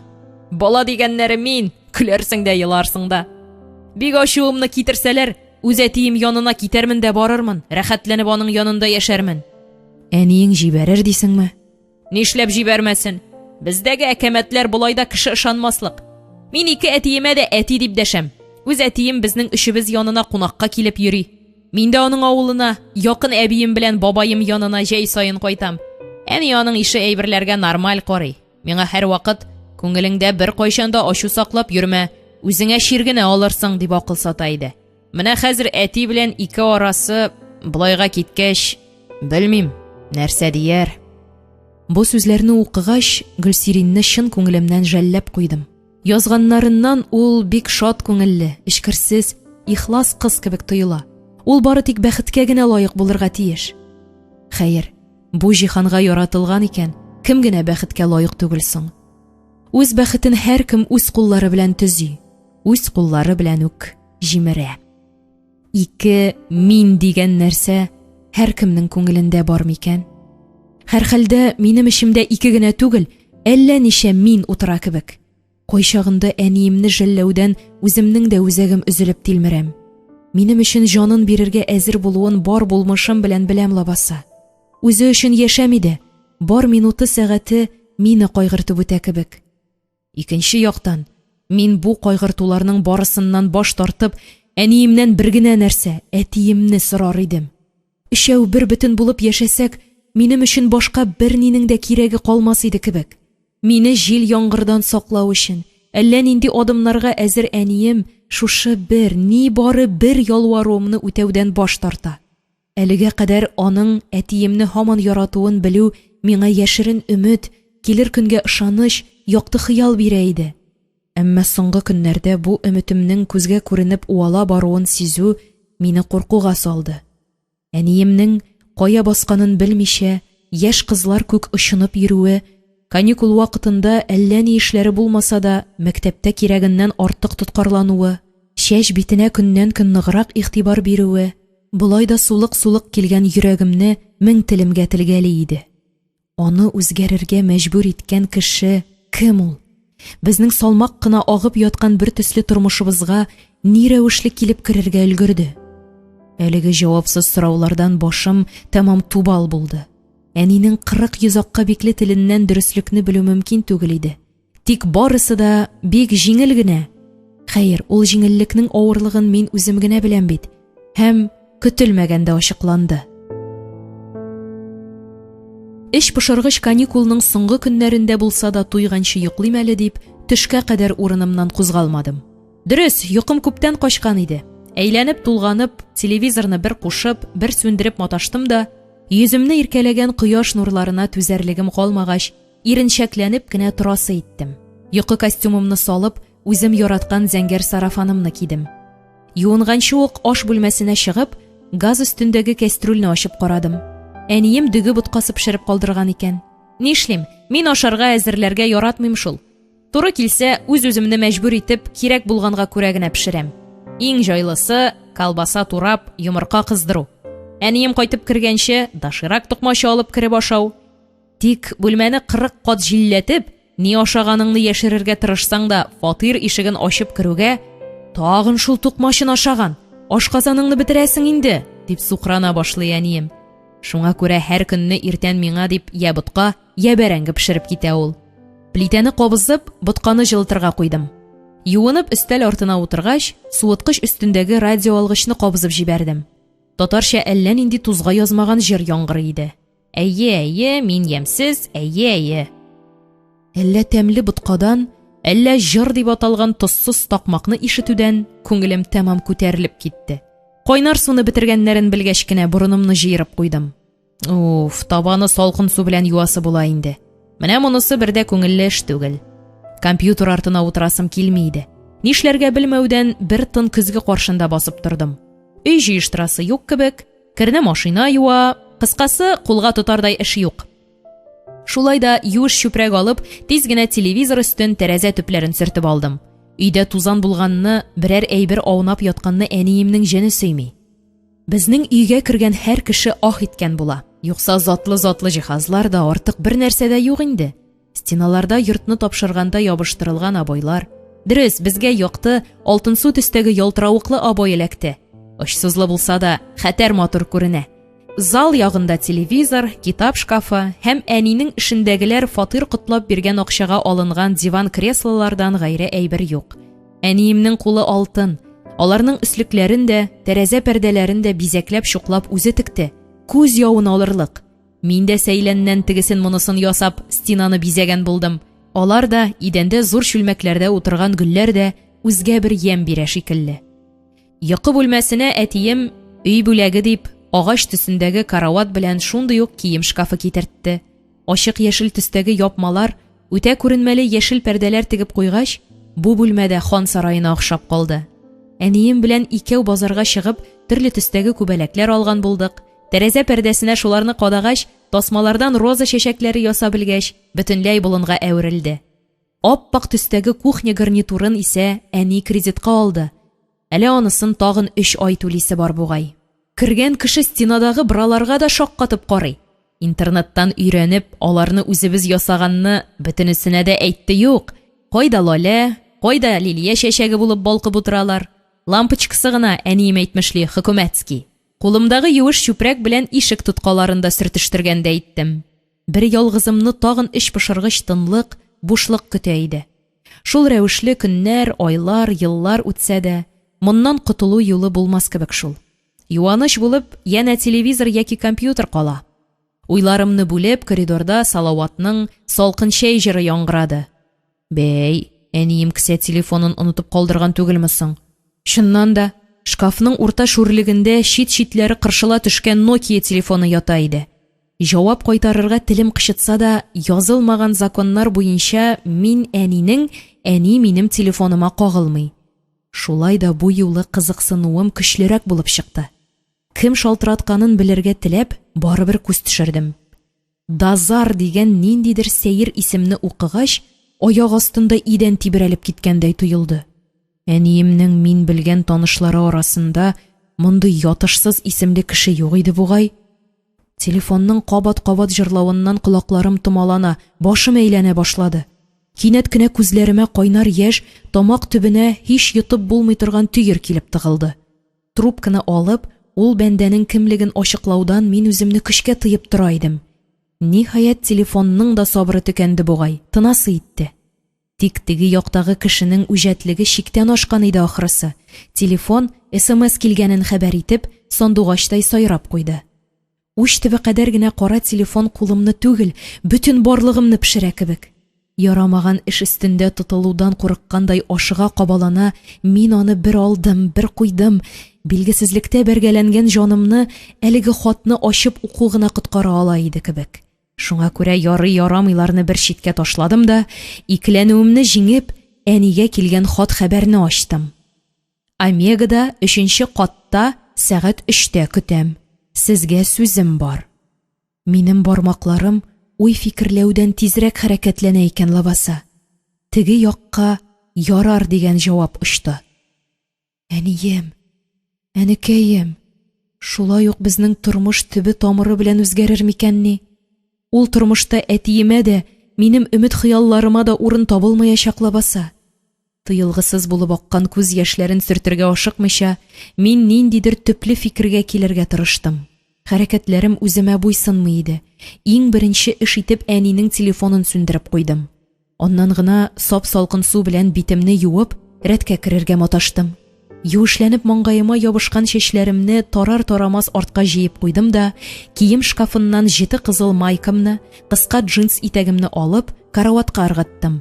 Әйтерсең, менә-менә минем артымнан куарга чыгачаклар. Ашыгам, кабаланам, үртәләм. Әнием кайтып кергәнче, миңа тизрәк өйдән чыгып югалырга кирәк иде.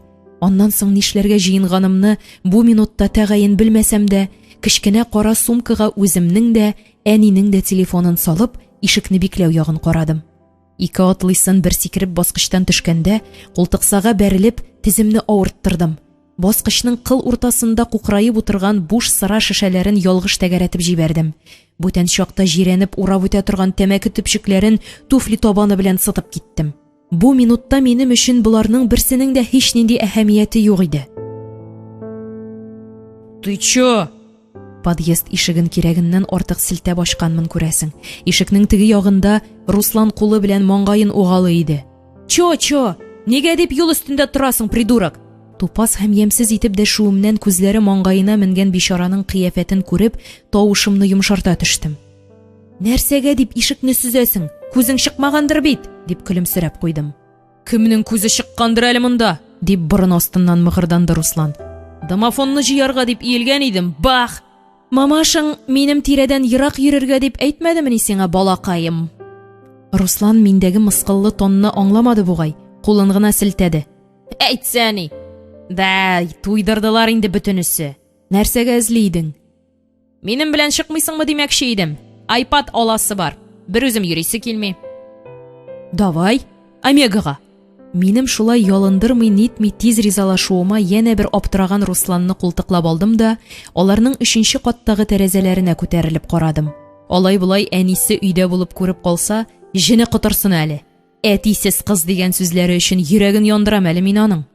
Берсе өстенә берсе менәрдәй булып агылган машиналар йырымын көч-хәл белән үтеп, юлның икенче ягына чыктык. Ирод затыннан диген инде бу Русланны. Шул арада әйттем мин сиңа зебрадан чыгыйк дип. Турыдан имеш, турыдан, дип 40 сүзгә җитте. Кагыйдә белмисең, что ли? Көлә бүләрсең, биллаһи. Юк, белмим. Белсәм дә, мин кагыйдә буенча йөрмим дә, яшәмим дә. Атла җәтрәк. Слушай, может, торговый кварталга гына керербез, Якынрак бит. Руслан кесәсеннән наушник алып колагына кия-кия ялкауларча инәлеп миңа карады. Юк инде, iPadның иң модныйлары Омегада. Бик белдекле кыяфәттә шулай дип адымнарымны кызулаттым. Ашыгуымның сәбәбен үзем генә белә идем. Бабайлардан да акрынрак кыймылдыйсың син. Руслан минем сүзләремне ишетми иде инде. Плеерыннан тыңлаган көенә ияген Hind артисты шикелле селкетә-селкетә үз алдына тилеләрчә елмаеп, күндәм генә янәшәмнән атлады. Омега безнең шәһәрдәге зур сәүдә үзәкләренең берсе. Акчаң җитәрлек булса, анда җаның теләгән, теләсә нәрсәне сатып алырга мөмкин. Без әни белән сирәк-мирәк распродажа дип язылган бүлекләргә кергәлибез. Калын кесәлеләр исә алай сайланып тормыйдыр. Үзеннән үзе ачылып киткән пыяла ишекләрдән килеп керүгә Руслан да «Давай, туп-туры 2нче катка гына менигәлә!» дип эскалатор ягына ымлады. Миңа исә 3нче кат кирәк иде. Телефоныма күз төшердем. Иртәрәк икән әле, 3нче ярты гына җитеп килә. Күзнең явын алырдай төсләрдә балкыган киемнәр, пыяла ишекләр буйлап тезелгән манекеннар, һәр кемгә сынаулы карап, дигәнче акча янчыгының калынлыгын бәяләп өлгергән сатучылар, эскәмияләрдә ашыкмый гына туңдырма ялап утырган кешеләр, булар барысы да без яшәгән дөньяның ялтыравык бер бизәге генә лабаса. Үз йөрешле баскыч белән өскә күтәрелгәндә, башымнан әнә шундый уй сызылып үтте. Барысы да шул кадәр буш, ясалма иде. Тирә-якта ыгы-зыгы килгән кешеләрнең билләренә таянган манекеннардан бер аермасы да юк кебек. Җансыз, салкын карашлар, бушлыктан гайре берни күренмәгән төссез күзләр. Көзгегә карамасам да, үземнең дә нәкъ шундый җан иясе икәнлегемне аңлый идем. Шуны күзаллаудан нигәдер кинәт кенә кызык булып китте. Әле дә булса наушнигын салмаган Русланның чырайын күргәч, кычкырып көлеп үк җибәрдем. Ты чё? Бу егет малайның сүзлек запасында башка сүз юк диярсең. Телевизор, компьютер ише техника шыплап тулган бүлектә сап-сары футболкалы, кыска буйлы менеджер егет Русланга кайсы iPadның ниндирәк икәнен аңлатып маташканда, мин гадәтем буенча аларның бәяләренә күз салдым. 20-25 мең, аннан да ары. Русланга ошаганы 35 меңлек булып чыкты. Авызы колагына җиткән хәлдә кассага акча түләде дә, «Ну чё, киттекме?» дип кайтырга да кузгалмакчы булды. Минем пицца ашыйсым килә. Әйдә 3нче катка менигәле. Давай, үзем сыйлармын. Синең 100 тәңкәңә калмаган мин, рәхмәт. Үртәлүемне сиздермәскә тырышып атлаган мәлдә беләгемнән берәү тотып алды. Гүлнарчка, син түгелме соң?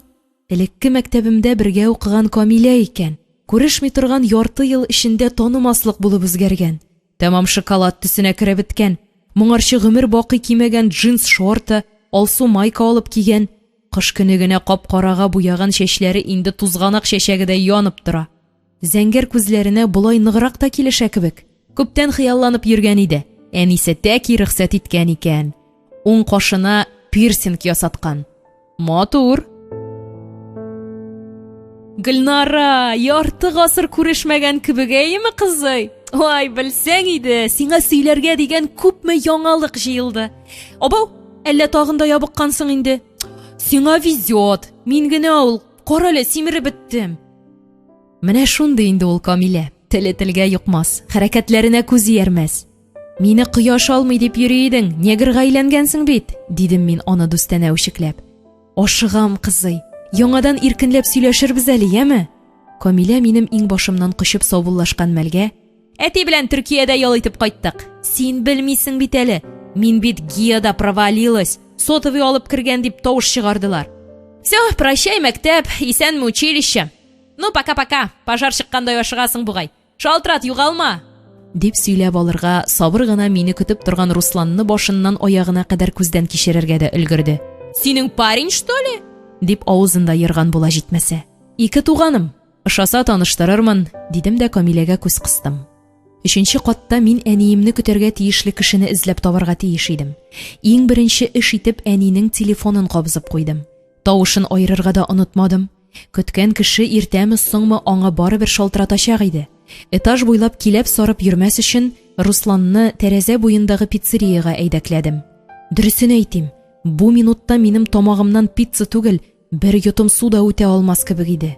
Шулай булса да, бер стакан әфлисун согы белән гөмбәле пиццага заказ биреп, 2 кешелек өстәлгә барып утырдым. Руслан да озак сайланып маташмады. Нәкъ мин әйткәннәрне кабатлап, каршыма чүмәште. Мин исә итәк кесәсендәге телефонның салуын сабырсызлык белән көтеп, бу буш өстәлгә күземне текәдем. Тирә-якта гамьсез чырай белән кайсы пицца ашап, кайсы кофе чимереп утырган кешеләргә күтәрелеп карарга курыктым мәллә. Кирфекләремне күтәрсәм, шул кешеләр арасында әниемне дә, мине дә кабып йотарга җыенучы котсыз албастыны күрермен дип шүрләдемме? Белмим, миңа тагын куркыныч, бик куркыныч булып китте. Вау, Гөлсириннең әтисе, что ли? Руслан авызыннан үзем өчен бик таныш, сирәк яңгырашлы исемне ишеткәч, гаҗәпләнеп башымны күтәрдем. Минем теге мәктәптәге классташның папашысы, шәһәрдә знаменитый врач. Үз әтисе белән булай ук горурланмас иде бу Руслан. Гөлсирин дисеңме? Ну да, кстати, ул интернетта синең дусларың арасында бар бит. Урындыгын артка этәреп Руслан торырга кузгалды. Исәнләшеп килим. Бездән 2-3 өстәл аша шулай ук тәрәзә буенда яны белән утыручы киң җилкәле ир затына дусларча эндәшкәнен ишетеп, мин үз колакларыма үзем ышанмадым. О, Дамир Зарипович, исәнмесез? Дамир Зарипович? Безнең өйгә килгән табиб. Һәм ул Гөлсириннең әтисе? Дамир Зарипович. Зар. Утырып торган килештә мин аяк астындагы шома идәннең таеп киткәнен тойдым. Юк, бу ниндидер очраклылык кынадыр. Ул бирегә хатыны, кызы белән килгәндер. Алар кайдадыр күлмәк бүлегендә генә адашып калгандыр. Менә күзләре белән тирә-юньне айкый пиццерияга килеп керерләр. Аннан Дамир Зарипович дигәннәрен күреп алып, җиңел сулап, аның каршына килеп утырырлар. Шушы өметемә чытырдап ябышырга теләгәндәй, мин калтыранган бармакларым белән әнинең телефонын кармалап алдым. Ниндидер пәрдә каплаган күзләремне чытырдатып ача-йома, баягы хат хәбәр иясенең номерын җыярга тотындым. Димәк, бу ул. Дамир Зарипович түш кесәсенә тыгылып телефонын алды. Русланга җиңелчә генә баш кагып, тәрәзәгә таба борылды. Инде миңа аның тар кысалы күзлеге дә, сакал-мыегы да аерым ачык күренә иде. Алло. Гаҗәп. Җир шары үз күчәрендә калды. Яшь элпәсе каплап өлгергән күз алдымнан әниемнең кыенсынган карашы, Гөлсириннең йырык авызлы сурәте, әтиемнең нәүмис кыяфәте сызылып үтте. Мизгел эчендә яшен уты кыеп төшергәндәй, алар барысы мең кыйпылчыкка әверелеп, шома идәнгә сибелде. Шул кыйпылчыкларны сыта, изә, тәбәнәк өстәл араларыннан бәрелә сугыла, мин, үземне белештермичә, бу каһәр төшкән 3нче каттан китеп югалырга ашыктым. Русланның «Гөлнара, ты чё, пицца» дигән сүзләре мин яшәгән тормышның шул ягында бүленеп калды. Мин барыбер аны үзем танырга, үзем эзләп табарга тиеш идем. Иң җайлысы, урамнан узып киткән теләсә кемне туктатып, бер генә сорау бирү. Ләкин мин үз кирелегемне җиңә алмадым. 2 яклап тезелгән буяулы капкаларга, әллә нинди бизәкләр төшерелгән тәрәзәләргә күз сала-сала, өске урамны да, урта урамны да урап чыктым. Хәтеремнең әллә кай җирендә вакыт нидер ялтырап күренгәндәй була. Тик мин аның ни икәнен дә төшенми калам. Юлымны янә дәвам итәм. Шунысы кызык, каршы очраган кичкенә балалар һәммәсе миңа әллә каян кычкырып, исәнмесез дип дәшә. Улырак апалар исә баш кагып узалар да, артларына борылып карый ары китәләр. Тора-бара мин дә очраган һәркемгә сәлам бирә башладым. Шәһәрдә алай гадәтләнмәгәч, үземә ничектер сәер дә булып китә. Әйбәт кенә әле апаем, дип сәламемне алганнарга янә бер аптырап карыйм. Ни дә булса исемә төшәргә тиеш лабаса. Мин башымны боргалый бакчалардан үрелеп караган алмагачларга, кайсы тимер, кайсы агач капкаларга, капка төбендәге эскәмияләргә күз салам. Төрлечә тышланган, ара-тирә икешәр катлы булып утырган өйләр арасыннан үземә кирәклесен генә таба алмыйм. Кичке караңгылык иңеп килгән авыл читендә, кул сузымында гына шаулап утырган каен урманына карагач кына күңелемә җылы кирип китә. Урман. Авыл читеннән агып яткан елга. Бакча артыннан атлауга туп-туры басмага алып төшкән сукмак. Күз алдымда башка күренеш яктырмый. Тик миңа хәтерләгән кадәресе дә җиткән кебек. Аскы урамга төшеп, бакчалар артыннан елга буена юл алдым. Әйемле, елга дигәнем минем аяк йөзендә күммәслек инеш түгелме соң? Тал һәм тигәнәк басып бетергән яр буенда мин шактый икеләнеп басып тордым. Нидер таныш та, юк та кебек. Ипләп кенә атлый торгач, таллар күләгәсендә яшеренеп яткан челтәрле басма күренде. Йөрәк турысын шул кадәр рәхәт һәм шул кадәр әрнеткеч тойгы телеп үтте. Мин шул тимер басма тактасында иң башына нәни кызчыкны утырткан әтиемне күргәндәй булдым. Без аның белән урманга әллә җиләк, әллә гөмбә эзләргә барабыз. Каршыдагы каенлык та, басманы күмәрдәй булып аккан елга да нигәдер куркыныч булып тоела. Җитмәсә, әтием дә мине үртәп, атлаган көйгә иң башларын сикертеп ала. Мин аны муеныннан чытырдатып кыскан килеш куркып кычкырам. Без бу басмага туп-туры төшә идек кебек. Як-ягын тигәнәк каплаган сукмактан күтәрелә, алдымда җәйрәп яткан бакчага карадым. Инде саргаеп җиргә яткан бәрәңге сабаклары, койма буйлап тәгәрәшкән сап-сары кабаклар шул кадәр гади, самими тормышны чагылдыра кебек тоелды миңа. Бер шатыр трамвай үтеп киткәне дә, юлдагы машиналарның мәңге тынмас гөрелтесе дә, башын күтәрмичә бер туктаусыз каядыр ашыккан кешеләр төркеме дә җир шарының бөтенләй башка почмагында калган кебек. Джинс шалбарыма ябышкан әрсез тигәнәкләрне алып ыргыта, ниндидер рәхәтлек белән шул бакчага таба атладым. Бер якка асылынып төшкән капканы баганага тимер чыбык белән генә боргычлап куйганнар икән. Мин аны сүтеп маташмадым. Малайлар кебек сикереп кенә чыктым. Иң башымнан шуып төшкән сумкамны рәтләп куйгач, ары-бире карандым. Сукмак ише әйбер күренми иде. Кедымны жәлләсәм дә, бәрәңге төпләре арасыннан гына юлымны дәвам иттем. «Эй, нигә бәрәңге таптап йөрисең, ә?» Дерт итеп башымны күтәрдем. Каршыдагы әллә мунча, әллә лапас буеннан озын буйлы берәү миңа ачусыз гына шулай дип кычкыра иде. «Әнә бит сукмак, помидорлар янында!» Ишетсәм дә, әллә кайдагы помидорлар яныннан юл эзләп маташмадым.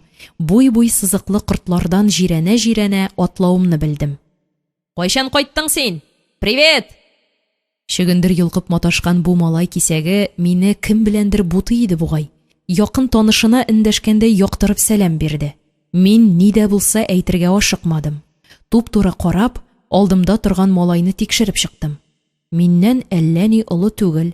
Кояшта йөреп, кара чутырга әйләнгән. Нәкъ безнең сыйныф малайлары кебек. Үзе озын, үзе ябык. Өстенә кигән футболкасына ыржаеп торган юлбарыс рәсеме төшерелсә дә, малайның йөзе бер дә усалга охшамаган. Кушыла язып торган кашлары арасыннан түп-түгәрәк яшел коңгырт күзләре шундый дүстәнә яктырып карый. Пальмалар әфлисуннар белән чуарланган шортига исә бөтенләй көлкеле итеп күрсәтә. Минем текәлеп торуымнан уңайсызланып китте бугай. Малай кулындагы чөгендерләрне ачык ишек төбенә лап итеп ыргытты да, бик эре кыяфәткә кереп, «Нәрсә, Алисәттәй үз бакчагыздан йөрмәскә кушам әллә?» дип уң яктагы бакчага ымлады. «Кеше бәрәңгесен таптап йөрисең монда. Сәлам дә бирмәгән булып». Мин аның сүзләрен ишеттем дә, ишетмәдем дә кебек. Халисәттәй? Халисә әбием, дүрәнәем минем. Бәхет кошы тоткандай канатланып, хушымны җыеп малайга елмайдым. «Ә синең исемең ничек?» Шул минутта алдымда торган малайның йөзен күрсәгез иде. Авызын бер ачты, бер япты, күзләрен шар итеп, кашларын маңгаена ук күтәрде. «Ачкындың мәллә, Гөл!» «Гөлнара!»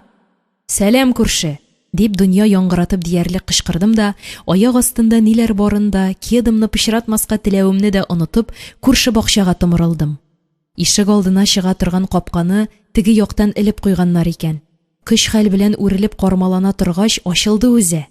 Мин бөтен кыюлыгымны җыеп, ишек алдына атладым.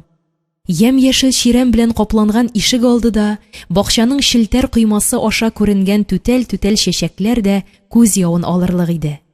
Өй баскычы тирәли үрмәләгән алка гөлләре дә чәчәккә тулышкан, кып-кызыл булып балкып утыра. Булар барысы да миңа үзәк-үзгеч дәрәҗәдә таныш һәм шундый ук дәрәҗәдә ят иде.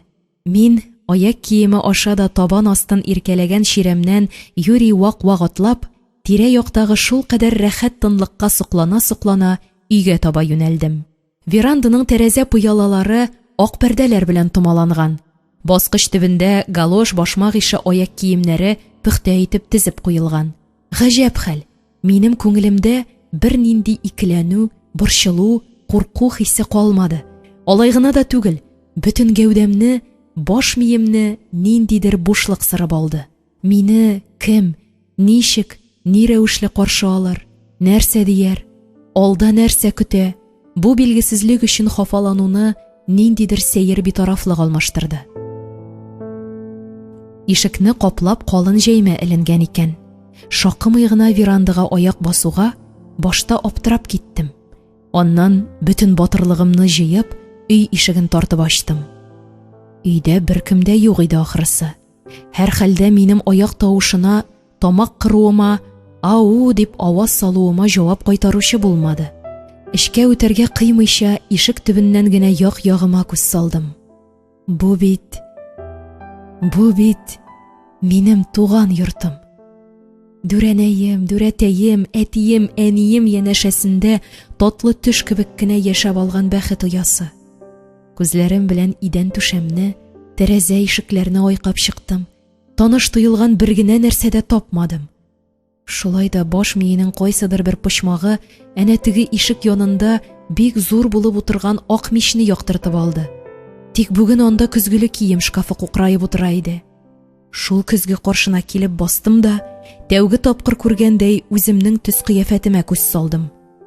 Нигәдер йөзем агарып, кара күзләрем эчкә утырып калгандай күренде. Уч төбе белән бит очын каты гына итеп угалап тордым. Каптырма белән өскә җыеп куйган чәчем дә тузгырга иткән икән. Эленке салынкы торганнарын колак артына яшереп куйдым. Күкрәк турысына инглиз хәрефләре белән happiness, бәхет дип язылган сары футболкама карап, үз алдыма ниндидер ирония белән елмаеп алдым. Минем дә нәни генә булса да бәхеткә лаек икәнлегемне исбатларга теләп йөрүем түгелме соң? Кеше заты булмаган өйдә булай иркенләп басып тору әллә ничек уңайсыз иде. Мин ишек төбендә калган кедаларымны киеп тормыйча, аягыма артсыз башмак кына элдем дә, башта ян бакча, аннан лапас тирәсен урап чыктым. Бер нинди тавыштан ишетелмәгәч, аптырап, урам капкасына таба киттем.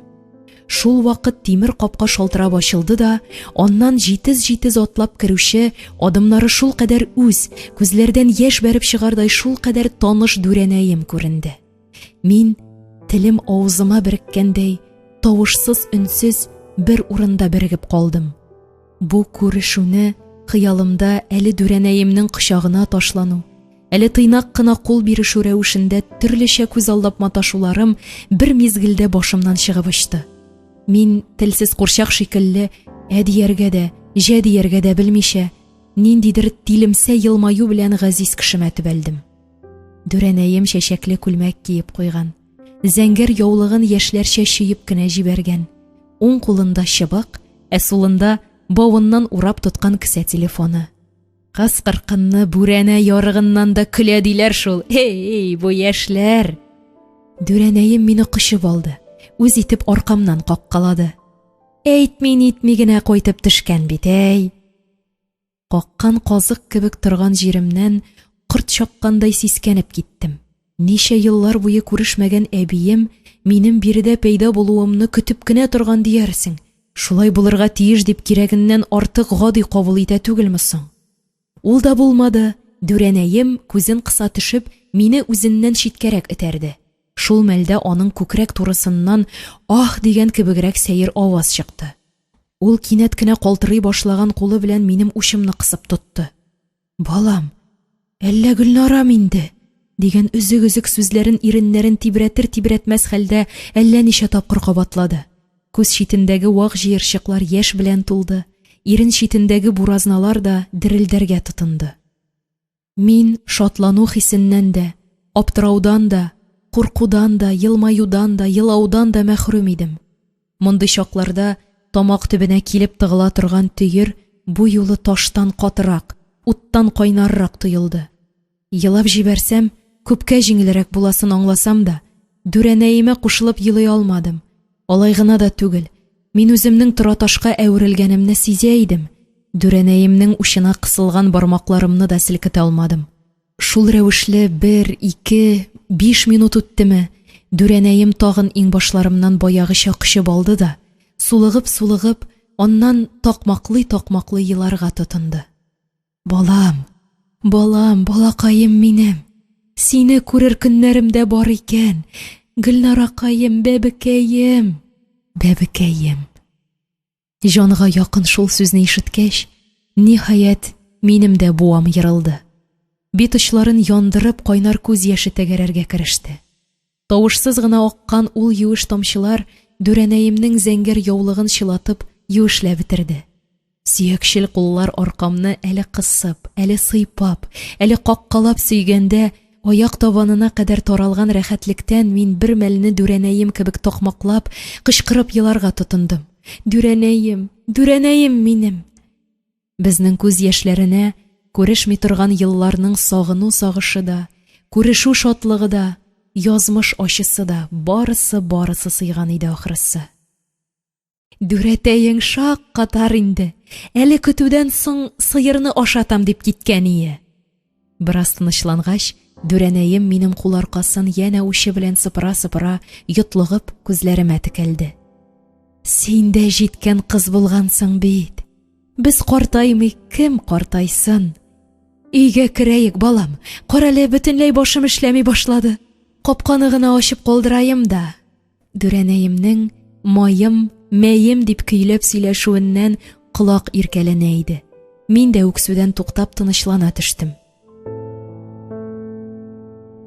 Бераздан инде өй эченә үтеп, зал ягына кергәч, дүрәнәем сабый баланы җитәкләгәндәй тагын кулымнан тотып, үзе янәшәсенә, гөлләр ышыгындагы диванга утыртты. Аннан яңа гына айнып киткәндәй учы белән авызын каплады да, баягы кебек ах дигән аваз салды. Күзе күрмәгән кешедәй бармаклары белән кашымны, ике битемне, ягымны капшап чыкты. Мин шушы рәхәтлектән аерылырга теләмичә, башымны аның беләгенә салып, күзләремне йомдым. Инәңне әйтәм, ничекләр җибәрәсе итте. Дүрәнәемнең тавышы нигәдер гаепле кешенекедәй чыкты. Ә ул минем кайда икәнемне белми. Искитмәгән төсмер бирергә тырышсам да, тавышымның калтырабрак чыкканын үзем дә бик яхшы сиздем. Автовокзалдан таксига утырдым да киттем. Әлбәттә, мин дүрәнәемә ул көнне ниләр булганын сөйли алмый идем. Хәер, моңа кадәр күңел түрендә әниемә генә түгел, әтиемә дә, дүрәнәем белән дүрәтәемә дә рәнҗеш хисенә тартым, ниндидер үпкә яшеренеп яшәгәнен сөйләп утыру кемгә һәм ни өчен кирәк соң? Әйе, сыңар канатлы гаиләдә талпынуыма мин аларның барысын да гаепле идем. Әниемне кичерә белмәгәне өчен, әтиемне юк, хыянәте өчен түгел, кирәгеннән артык йомшак хылыклы булганы өчен. Бабаем белән әбиемне минем өчен көрәшмәүләре, әниемнең кирелеген сындыра алмаулары өчен.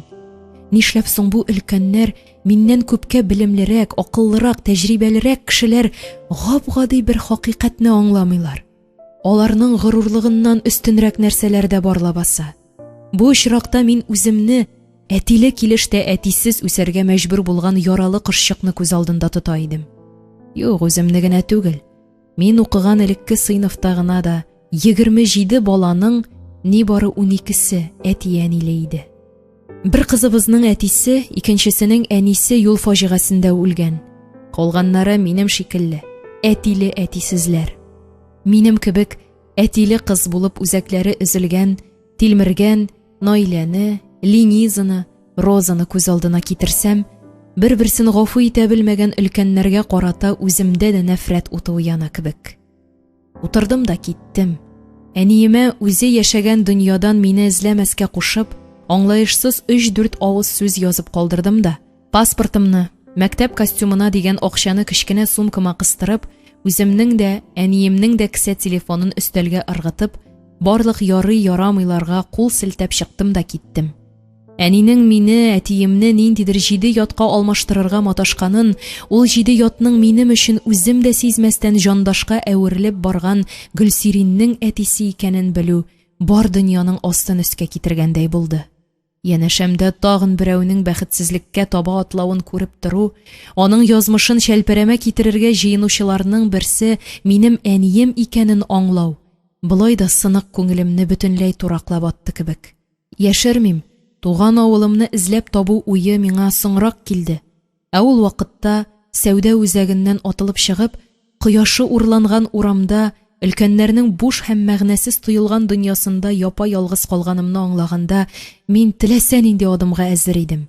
Яшь каплаган күзләрем светофор төсен аерырлык түгел иде. Хәер, мин аңа бөтенләй битараф идем. Берни күрми, ишетми, аякларым атлаган якка таба баруымны белдем. Машиналарның шыелдап туктаганы, кемнәрнеңдер каяндыр нәрсәдер кычкырганы миңа сәер бер көч өстәгәндәй булды. Мин адымнарымны акрынайтып, юлның кыл уртасында туктап ук калдым. Менә хәзер нидер булыр да, мин җирдәге тормышның бөтен ваклыкларыннан, ялганнан, хыянәттән, тыюлардан арынып, ят, рәхәт дөньяга аяк басармын кебек. Ул дөнья бетмәс-төкәнмәс әрнүләрдән, әтиемне бер туктамый көтүләрдән, сагынулардан азат булыр кебек. Әтием. Күз алдымда аның миңа куркып та, сагайып та, шелтәләп тә караган йөзе пәйда булды. Нишләвең бу, кызым? Бу сорау әллә күктән, әллә җирдән яңгырады, анысын белмим, әмма минем шул сүзләрне аерым ачык ишетүем хак иде. Кинәт кенә айнып киттем. Юк, бу җиһанда мин ялгыз түгел идем. Шуны аңлау мине акылсыз адымнан саклап калды. 15-20 адымлык юлның икенче ягына чыкканда, мин дөньяга яңа туган сабый халәтендә идем. Дүрәнәйемә буларның берсен дә сөйләп тормадым. Миңа аның янәшәсендә шундый тыныч, шундый рәхәт иде. Җылыга уйган мәче баласыдай беләгенә борынымны төртеп татлы изрәдем. Дүрәнәем кытыршы кулы белән әле чәчемне, әле аркамны сыйпый-сыйпый, «Ой, Аллам, эзләп тинтерәмәсә ярый да», дип авыр сулады. Мин айнып киткәндәй булдым һәм турайып утырдым. Әбием, Дүрәнәем, бер үк әниемә дә, әтиемә дә минем монда икәнемне әйтми торгәме? Дип ялварып аның күзләренә карадым. Әбиемнең күгелҗем күзләренә башта сорау, аннан гаҗәпләнү, соңрак сагышлы елмаю эленде. Әй, бәбәкәем, бу хәтле атаңа охшарсың икән. Ярар, сабыр савытың тулгач, үзең килеп түгелерсең, балам. Мин ни, борчылырлар дип инде. Безнең сүзебезне ачык тәрәзәдән «Карчык, сыерыңны кертеп бәйләдем, йоклап ятасыңмы әллә?» дигән карлыкканрак тавыш бүлдерде. Әбием кетер-кетер көлеп урыныннан кузгалды. Бабаңны әйтәм, ишек алдын яңгырата башлар, чыгып күзенә күреним, син чәйнекне генә кабза тор әле, балам. Әбием артыннан чыгарга ашыкмадым. Дүрәнәемнең минем хакта үзе башлап әйтергә теләгәнен күзләреннән укыган идем. Кайда нәрсә ятканын бик яхшы белгән кыяфәттә газ плитәсе янына ашыктым. Ир-атларның күз яше белән елаганын моңарчы күргәнем юк иде. Һәр инҗесенә, таулар күкрәгенә сыймас моң тулган тамчылар Дүрәтәемнең кыска гына итеп калдырган сакалына тәгәрәгән саен, бу тавышсыз елау минем үземә дә йокты. Без бер авыз сүз алышмаган килеш, кара каршы басып торган халәттә, бер-беребезгә күз текәп шактый тордык бугай. Дүрәтәем нигәдер бер генә сүздә дәшмәде. Минем дә тавышым урланган иде. Ул карашын миннән аермый гына бераздан өстәл астыннан артсыз урындыкны тартып алды. Хәле киткән кешедәй бөкрәя төшеп шунда чүмәште. Аннан Дүрәнәем кебек минем кулымны үзенең көрәктәй учларына кысып, «Кайттык дигән», дип әйтеп куйды. Гүя безнең арада еллар озынлыгы да, юллар озынлыгы да булмаган, тигез яшәгән бу икәү. Минем әтиемнең кадерлеләре, Дүрәнәем белән Дүрәтәем бу минутта шул кадәр үз, шул кадәр газиз иде миңа. Күңел төпкелендә сакланган үпкә хисләре дә әллә кая китеп югалды. Бар булмышыма киресенчә әллә нинди җан тынычлыгы кереп урнашты. Әбием җылыткан кабак бәлешен ашый-ашый, өстәл артында бик озаклап чәй эчтек без. Гаҗәп, әтием турында да, әнием турында да беребез дә сүз кузгалтмадык. Бик мөһим мәсьәлә диярсең. Минем мәктәбем, яңа фатирыбыз, күршеләребез, билгеләрем турында бер-берсен бүлә-бүлә сораштылар. Авылдагы көтү чираты, бәрәңге алу, теге очта тагын бер кибет ачылу турында сөйләделәр. Тик шул кадәр гади һәм эчкерсез тоелган әңгәмәнең ниндидер киеренкелектән арындыру чарасы икәнлеген өчебез дә бик яхшы сизә идек. Бу өй эчендә яшәгән 5 ел гомеремнән миңа бала чагымны хәтерләтерлек бер генә истәлек тә калмаган бугай. Бар нәрсә шәһәрчәгә әйләнгән дә куйган. Шулай дигәч, дүрәтәем нигәдер хәйләкәр елмаеп, мине кулымнан тотып, урынымнан кузгалтты да йокы бүлмәсенә алып керде. Бу якны да такта белән матур итеп эшләп куйганнар. Шоколад төсендәге гарнитур бизәгән йокы бүлмәсендә үзгә ям биреп, дүрәнәемнең шигүле мендәрләре кукраеп утыра. Әйбәтләбрәк карале, күзеңә берәр нәрсә чалынмасмы? Бабаемның шулай диюенә дүрәнәем: «Кит әле, каян хәтерләсен, сабый гына бит әле», дип яулык очы белән күз төпләрен сөртеп алды. Мин күзем белән идән түшәмне, стеналарны айкап чыктым. Аппак обой ябыштырылган түшәм уртасында тырпаеп торган тимер буҗраны гына мәзәксенеп, сораулы караш белән дүрәтәемә төбәлдем. Ул исә бик канәгать елмаеп: «Нәрсә? Әллә таныдыңмы?» диде. «Нәрсәне?» «Бәй, түшәмдә бер ни дә күрмисеңмени?» «Соң анда әнә теге тимер генә ямсезләнеп тора?» Аптырап калган идем. Шуннан башка ни әйтергә дә белмәдем. «Безнең өйдә калган иң матур әйбер ул, балам». Бабаемның тавышы көрсенүле иде. «Атаң сине бүлнистән алып кайтканчы ук шунда тал бишек элеп куйган ие. Бишегең дә исән әле, мунча чормасында анысы. Әбиең шунда менеп елап төшкәли. Менә шушында тибрәлеп үстең инде син, кызым». Күпме генә текәлеп торсам да, ул тимер буҗра миндә бер нинди хис уятмады.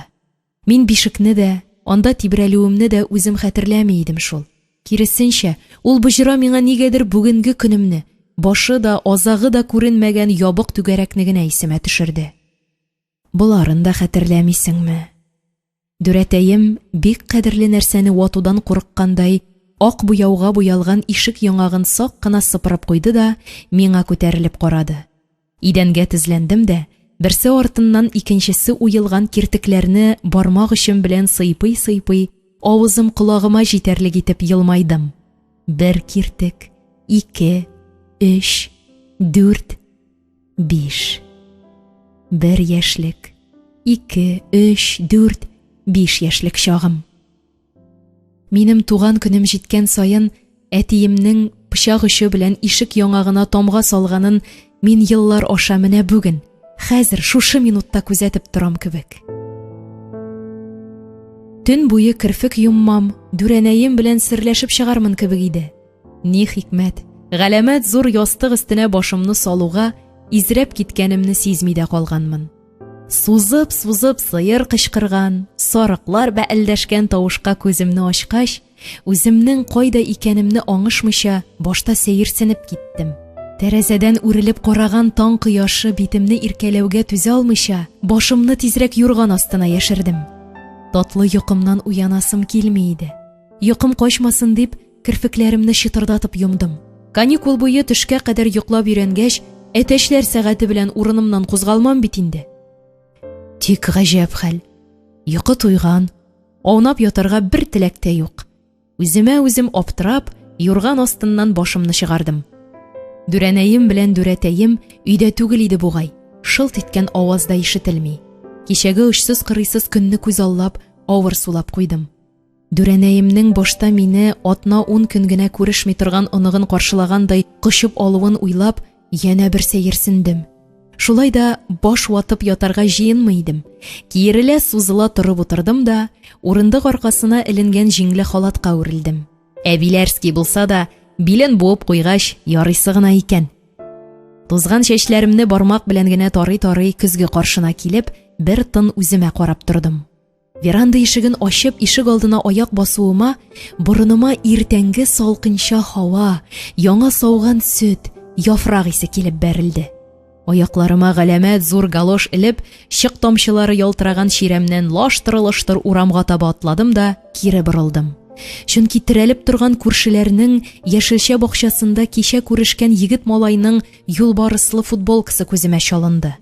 Мин үземне бу кыяфәттә күреп калуларыннан уялып, тиз генә өйгә кереп качмакчы идем. «Бәй, шәһәр кызлары да иртә торамыни ул?» дип сузып кына эндәшкәнгә, нишарадан бишара кыяфәттә урынымда басып калдым. «Шәһәрнеке дип маңгаема язылмагандыр бит». «Ние? Полисәттәйләргә кайтса, шәһәр кызлары гына кайта инде ул?» Малай әрекмәнгә охшаган зур-зур яфраклар тоткан килеш уртадагы бакча рәшәткәсенә килеп сөялде. Сынаулы итеп миңа карады. Мин исә өстемдәге зур халаттан, аякларымдагы галоштан, тарак күрмәгән чәчемнән уялып, ишемнән генә үземне үзем ачуланып басып тордым. «Данияр абзаң булам мин. Ә син Гөлнара дидең бит әле?» «Абзый? Үскәнем. Ә син башлангычны бетердеңме соң әле?» Шулай дип үчекләп көлдем дә, күзләрем туп-туры караган караш белән очрашкач, кинәт әллә нишләп киттем.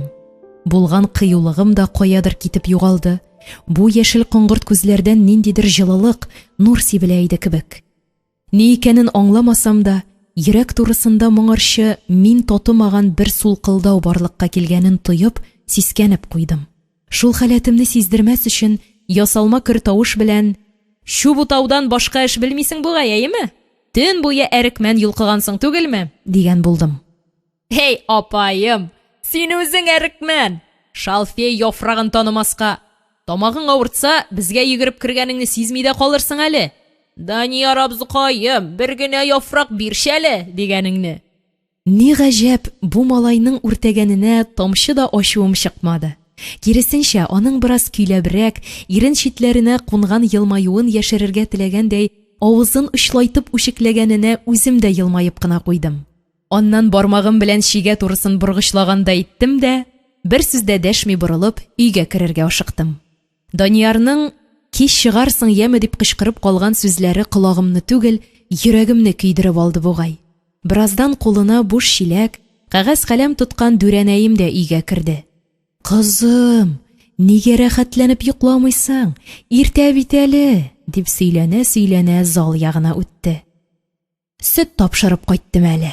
Бабаң бозауга пешән ап менәм дип чыгып киткән ие. Безнең ни, шул инде. Иртәсе кичә мал арасында шуларны кайгыртып үтәменә. Әйдә, чәй куеп җибәрик алайса, аннан икәүләп кыстыбый пешереп алырбыз». Күкрәгенә кысып аркамнан сөеп торганда, әбиемнән килгән сөт исе йөземә сарылды. Мин иреннәремне тыңлата алмыйча елмая-елмая борынымны җыердым. «Кара әле, Дүрәнәем, күршегездәге малайны әйтәм. Нигә кичтән дә, иртәдән дә гел бакчада ул?» Мин былай гына, сүз уңаеннан гына сорагандай, чәч бөтеркәсен бармагыма урап аңа текәлдем. «Даниярны әйтәсеңдер инде». Дүрәнәем үз гадәтенчә көлеп куйды. «Бәләкәйдән шулай җир баласы инде ул. Иртә яздан кыш кергәнче урманнан, болыннан кайтып кергәне юк. Бакчаларында кавын карбызга кадәр үстерә. Аның уңганлыгы быел 11гә китә бугай инде, соңгы елы. Өйләренең терәге инде, терәге». Шулай диде дә, Дүрәнәем нигәдер тирән итеп көрсенеп куйды. Бу шат күңелле, ягымлы йөзле, җылы карашлы егетнең дә 11нчедә булгач егет икән шул инде. Гаиләләрендә тынычлык юк икән. Аналары эчә дип, гыйбрәтле хәлләр сөйләде Дүрәнәем. Мин үземне бу җир йөзендә бик озак яшәгән кеше кебек хис итәм. Кичергәннәрем, уйлаганнарым, фаразларым, хыялларым маңгаема буразна-буразна сырлар салгандыр. Мин инде Дүрәнәемнән дә олырак күренәмдер. Кем дә булса эчке дөньяма күз салса, тумас борын картайган җан иясе икәнлегемне аңлап, шак катар иде мөгаен. Гап-гади сорауларга, гап-гади җаваплар барын ни өчен башкалар белми, ни өчен белергә теләми, кеше бәхетсезлегендә бәхет төзеп булмаганын ни өчен аңламый, ни өчен кыска гына вакытка бирелгән гомернең кадерен белеп, бәхетле булып яшәргә омтылмый. Очы-кырые күренмәгән сорауларга мин үзем бар җавапны да беләм лабаса. Әниемнең кичерә белүе, Әйе, әтиемнең бер ялгышын кичерә белүе күпме кешене бәхетле итәр иде. Мин дүрәтәем белән дүрәнәем һәм әтием белән әнием янәшәсендә җылы ояда бәхет бишегендә тибрәлеп яшәр идем. Мин генә түгел, барчабыз да шул бишектә тибрәлер идек. Ә миңа бишек урыны дип тимер боҗра күрсәтәләр. Ул боҗра мине нигәдер куркыта.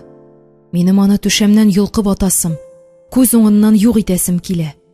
Тик бабамнар ничә ел буе кадерле ядкар итеп саклаганга, булай дип сүз кушарга кыймыйм, читенсенәм. Гомумән, авылга кайтканнан бирле без әле бер генә тапкыр да ачыктан-ачык сөйләшмәдек. Дүрәнәем дә, дүрәтәем дә, мин үзем дә мондый сөйләшүгә әзер түгел идекме, белмим, тик көнебез гадәти бер тынычлыкта үтә бирде. Кесә телефонымда, компьютерымда булмагач, мин үземне чын тормыштан аерылган, ниндидер утрауда кебек хис итә идем. Шунысы кызык, бу утрауда биредәге гадилек тә, самимилек тә, кешеләр дә миңа көннән-көн ныграк ошый. Даниярның «Кич чыгарсың яме» дигән сүзләре йөрәгемне кидерде. Авылда клуб юк икән. Түбәсе җимерелә дип, моннан әллә ничә ел элек ремонтка ябып куйганнар да, авыл яшьләре кем ничек булдыра ала, шулай күңел ача ди. Монда да сыра ачып йөрүчеләр бар икән. Күрше авылга чыгып сугышып кайтулар да гадәти хәл санала ди. Инешнең аръягына вишарга җыелулар да ничава гына үтә икән. Булар хакында миңа шул кадәр кызык итеп әлеге дә баягы Данияр сөйләде. Минем кечкенәдән бирле сер уртаклашырдай дус кызларым булмады. Нишләптер гел малайлар белән аралаша, алар белән сөйләшә идем. Элекке мәктәбемдә дә шулай булды. Яңасына күчкәч, Руслан белән аралашып китүем дә үземне бүлдерми генә тыңлый белүче табылудан иде ахыры. Данияр исә тел бистәсе кебек күренсә дә, күңел төпкелендә яткан хисләрен җилгә чәчүчеләрдән түгел. Мин моны аның күзләреннән күреп өлгердем. Ул җылы күзләрнең тирәнлегенә бик сизгерләр, үзләренең дә күңеле яралылар гына күрергә мөмкин моң яшеренгән икән лабаса. Мин моны өчәүләп берлегән җыярга барган көнне төшендем. Данияр дүрәнәемне үзенең ахирәте кебек күрә диярсең. Дару үләннәре җыярга да, җиләккә дә бергә йөриләр икән. Дүрәнәем шулай дип сөйләп кенә бетергән иде. Ишектән башын сузып Данияр: «Халисәттәй, берлегәнгә төшәсеңме?» дип эндәште. Мин алардан каламмы инде? Дүрәнәемнең ай-ваена карамастан, ул кулыма тоттырган иске чалбарны киюдән баш тартып, үземнең джинсымны кидем. «Сыдырылып бетәсең бит, балакаем» дигәч, дүрәтәемнең озын җиңле чуар күлмәген кияргә ризалаштым тагын. Башыма арттан чөеп ак яулык бәйләп, көзгегә күз төшергән идем, кычкырып көлеп җибәрдем. Аннан миңа дөнья тутырып елмайган бөтенләй ят кыз карап тора иде. Әле дә ярый җиңле күлмәк кигәнмен. Берлегәнлек дигәннәре гел чытырманлык икән бит. Җаена төшенгәнче битләрем, кулларым сыдырылып бетте. Бармак очларым суелып шәмәхә төскә керде. Шулай да җим-җим килгән берлегәннәр күзне кызыктырып дәшкән саен эчкәрәк үрмәлисең. Үзең теләп шул чытырманлыкка таба атлыйсың икән ул. Мин комсызланып, рәхәтләнеп ашкынам, очам, тилерәм. Дүрәнәем шәп урын тапкан бугай. Текә булмаган яр тирәсендә чүгәләп утырган да, үз алдына ниндидер моңлы көй көйләп, бер урында җыя да җыя. «Карале, кызый, аяк астыңа карабрак атла әле. Чокырга төшеп китсәң, эш ясарсың, тартып чыгарасы булыр», диде Данияр. Ул чәнечкеләрдән дә курыкмыйча, вак-вак шакмаклы куе зәңгәр күлмәгенең җиңен терсәгенә тиклем сызганып куйган. Аягындагы резин итеге үлән чыгыннан юешләнеп беткән. Киң кара чалбарына да юеш үләннәр сарылган. Аңа күз төшерү дә, сөйләшкәнен тыңлап туру да күңелле. Эчем кытыклана башлый. «Данияр, мәктәпне бетергәч, безнең шәһәргә укырга киләсеңме? Бездә урам тулы вак алма, миләш, шомырт үсә. Рәхәтләнеп җыяр идең.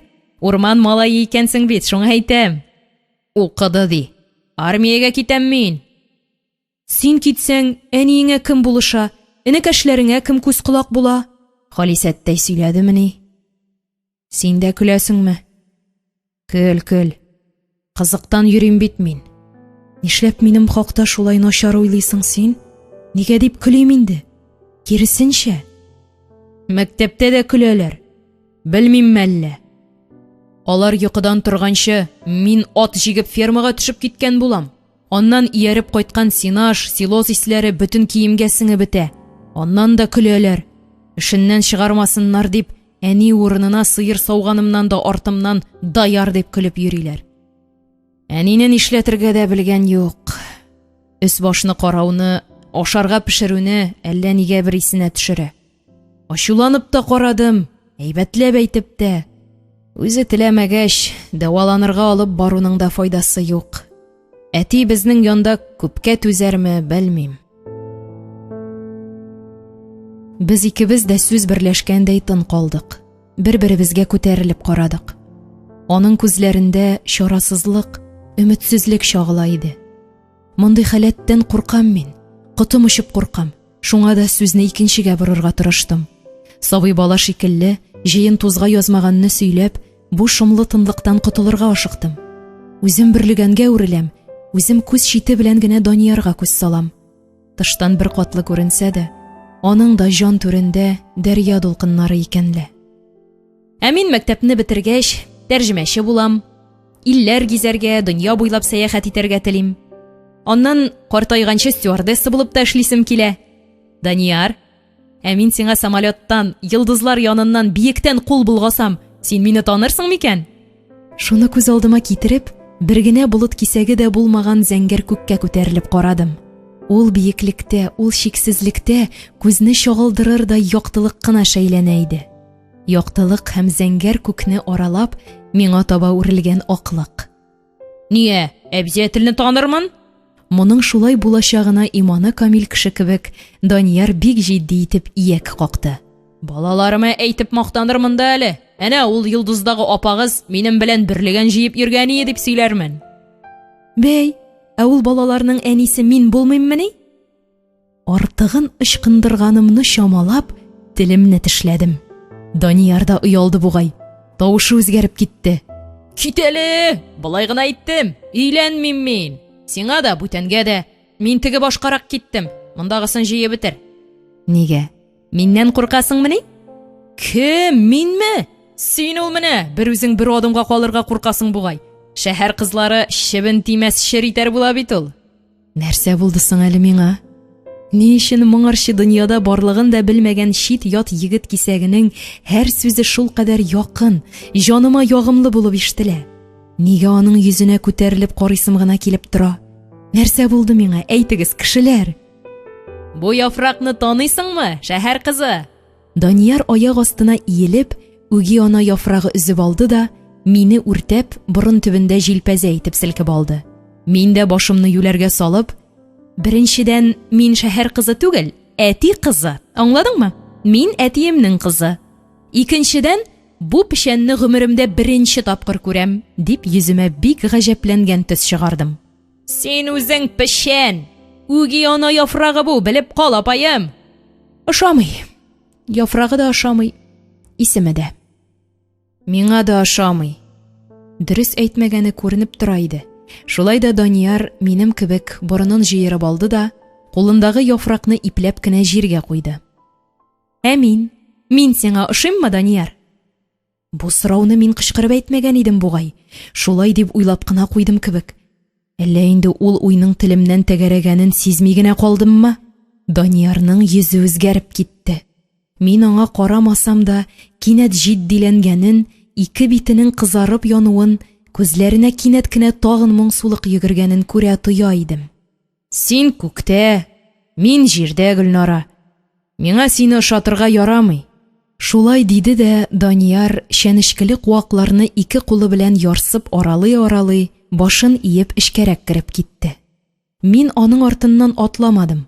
Дүрәнәемнең «Гөлнара!» дип вакыт-вакыт дәшкәненә «Мин монда!» дип җавап кайтара-кайтара уйларым белән ялгыз калдым. Үземне бөтенләй башка дөньяга килеп эләккәндәй хис итә идем. Әйтерсең, гомер буе ниндидер илмәккә эләгеп, пружина кебек тартылып торганмын да, менә хәзер авылга кайткач, бар җепләр өзелгән, юкка чыккан. Җанымда сәер бер тынычлык. Әлегә кузгатылмаган сүзләр, әниемнең иртәме соңмы мине эзләп табачагы, алда торган җил давыл, булар нишләптер мине бөтенләй борчымый кебек. Әллә шулай дип үземне алдым гына микән? Үз-үземнән никадәр яшерергә тырышсам да, әниемнең минем өчен ут йотуын, билгесезлектә бергәләнүен күңел кылым белән сизеп торам. Үзең яшәгән дөньядан эзләмә дип язып калдыргач, башына әллә нинди уйлар килүе дә бар. Бер үземдә тагын әллә ничә мин бәхәсләшә башлады. Аларның кайсы да булса җиңеп туктаганчы барысын да онытырга һәм нинди дә булса күңеллерәк, җанга ятышлырак нәрсә турында искә төшерергә кирәк иде. Күңеллерәк? Минем тормышымда әтием белән очрашу көннәрен исәпкә алмасам, җанга ятышлы мизгелләр булганы бармы соң? Шушы сорауыма җавап эзләгәндәй, әле генә Данияр кереп киткән чытырманлыкка борылып карадым. Мин бәхетле идем.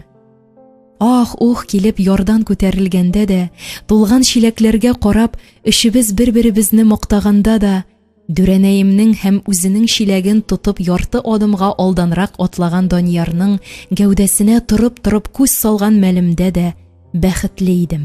Өйдә шәмәхә бармакларымны сабыйларча ялый берлегәнче тартканда да, ул берлегәннәрне төеп, Дүрәнәем белән кайнатма ясаганда да, тапырда биисем, кулларымны канат итеп очасым, гел җырлыйсым килеп тинтерәдем. Әйтерсең ниндидер серле көч читтән торып минем белән идарә итә, мине үчекли, һәм мин шул көчкә үзем теләп буйсынам. Мин бәхетле идем. Үзем турында онытып торуым белән бәхетле идем. Чөнки авызын җыя алмыйча җыр көйләп бетерелүче кыз мин түгел, бөтенләй башка берәү иде. Бәхетне кыеп төшерергә бер үрелү җитә икән. Стенканың иң өске тартмасында яткан бәрхет тышлы альбомга үрелмәсәм, көн буе җырлап торган күңелем янә күз яше белән мөлдерәмә тулмас, йөрәгемне тутырган яктылык шәлпәрәмә килмәс иде. Дүрәтәем белән Дүрәнәем кичен мал арасында кайнашканда, мин диван аркасына терәлеп фотолар карарга керештем. Шәче кырып дигәндәй алынган малайның үзе кадәр сумка күтәреп төшкән рәсемен бармак очы белән сыпырып, әтиемә эндәштем. Әйе, бу малай минем әтием иде. Томраеп торган зур күзләр, гаҗәпләнгән сыман өскәрәк чөелгән кашлар, уртасы уелып торган ияк, җиңе озынрак мәктәп костюмы. Булары Дүрәтәем белән Дүрәнәемнең яшь чаклары. Икесенең дә чәчләре карга канатыдай кап-кара әле. Монысы да әтием. 8-9-ларда укыган чагыдыр. Мәктәп баскычында төшкән бугай. Монысында кызлар белән. Шу, әтием янәшәсендәге агыл япкычлы кызларның берсе әнием түгелме соң? Әниемне монды якты карашлы, бәхеттән балкыган йөзле итеп күргәнем юк бугай минем. Бу аклы каралы фотолардан нишләптер гел яктылык кына сирпелә кебек. Бусы әтием белән әниемнең балда галышкан көне. Икесенең дә чибәрлегенә карап кына торырлык. Бер-берсенә төбәлгән күзләрендә мәңгелек мәхәббәт. Мәңгелек.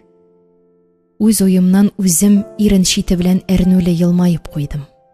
Мендәргә сөяп утыртылган ак күлмәкле кызчык минме? Монысы инде төсле фото. Төп түгәрәк йөздә әтиемнекедәй томраеп торган күзләр. Нигәдер елыйсым килеп китте.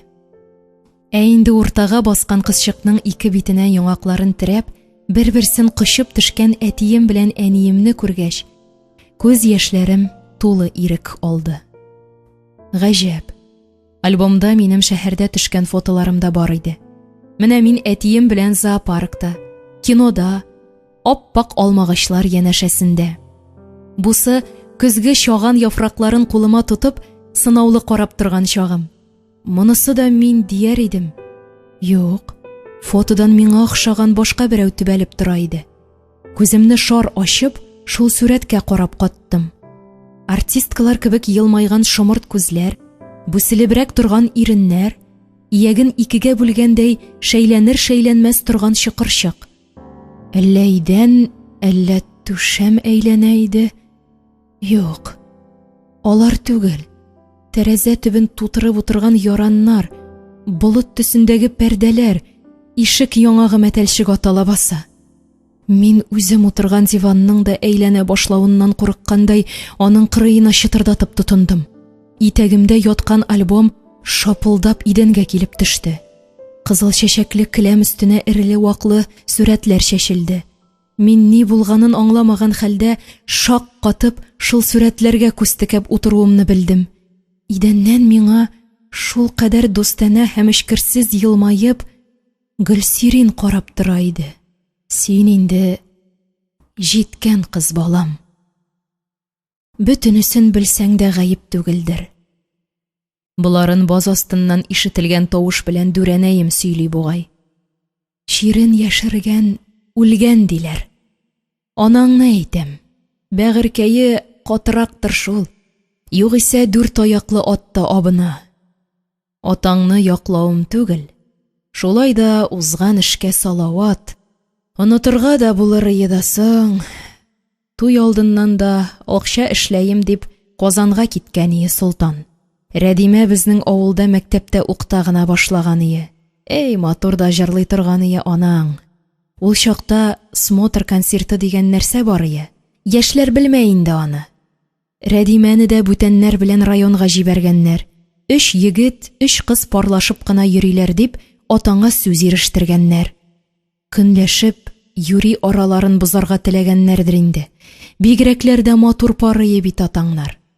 Әйтсәң сүз, төртсәң күз дигәндәй, күрәчәге шулдыр. Атаң тегендә бер кыз белән чуалып киткән. Анысының да егете белән бозылышкан чагы булган икән. Кайткач, Рәдимә белән озак үпкәләшеп йөрмәделәр тагын. Татуланып, туй ясадылар.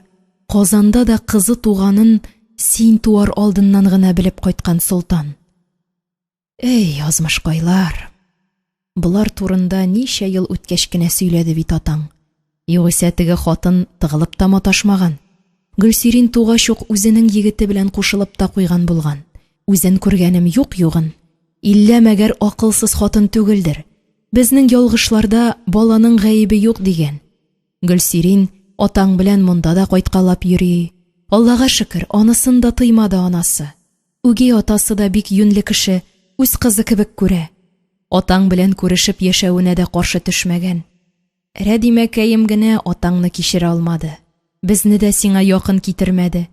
Казанга атаңның туган көненә дип киткәч, Солтанның Гөлсиринне җитәкләп бакчада йөргәнен күреп кайткан ие бит.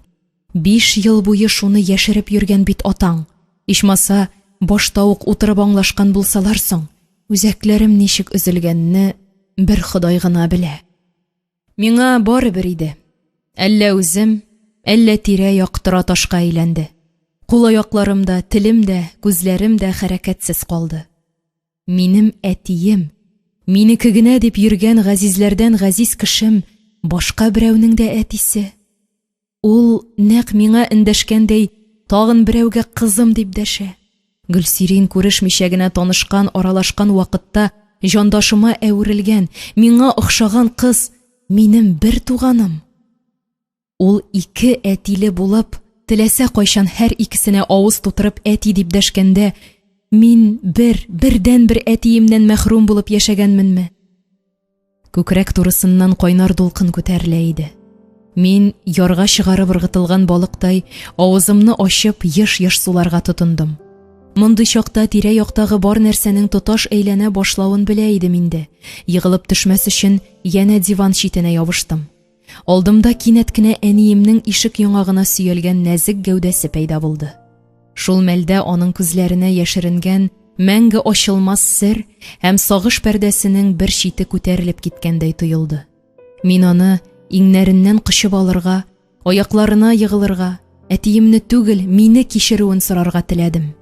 Бер почмакта исә әтиемнең гаепле елмайган моңсу йөзе барлыкка килде. Мин ачу, нәфрәт, тагын әллә нинди хисләр белән өртелеп, аңа таба ыргылдым. Тик безнең ара шул кадәр ерак, буй җиткесез иде. Шуны аңлаудан, чарасызлыктан гаҗиз булып, үзем тәгәрәп төшкән идәндә бәргәләнә башладым. Дүрәнәемнең коты очып сикереп торуына да игътибар итмәдем. Йодрыкка төйнәлгән кулымның авыртмавына аптырап, әле идәнне, әле стенаны төйдем. Аннан кинәт кенә кычкырып көләргә тотындым. Бу көлүне тора-бара илереп үксү алыштырды. Әтиемне бөтенләйгә югалтуымны аңлаудан мин шулай акылдан язып бара идем. ниндидер бушлыкка, тирән упкынга очканда, минем башыма килгән соңгы уй әнә шул булды. Минем җаным күккә ашкан иде ахыры. Бөтен тирә-ягымны урап алган аклыктан күзем шагылгач, шулай дип уйлап куйдым. Тәнемдә дә, җанымда да шул кадәр җиңеллек. Башымның бераз гына шаулап, авыртып торуын исәпкә алмаганда, миңа гомумән рәхәт иде. Тагын йокыга таласым килә. Кирфекләрем янә авырайып йомыла. Миңа бер нәрсә дә кирәкми. Мин инде бөтенләй башка дөньяда.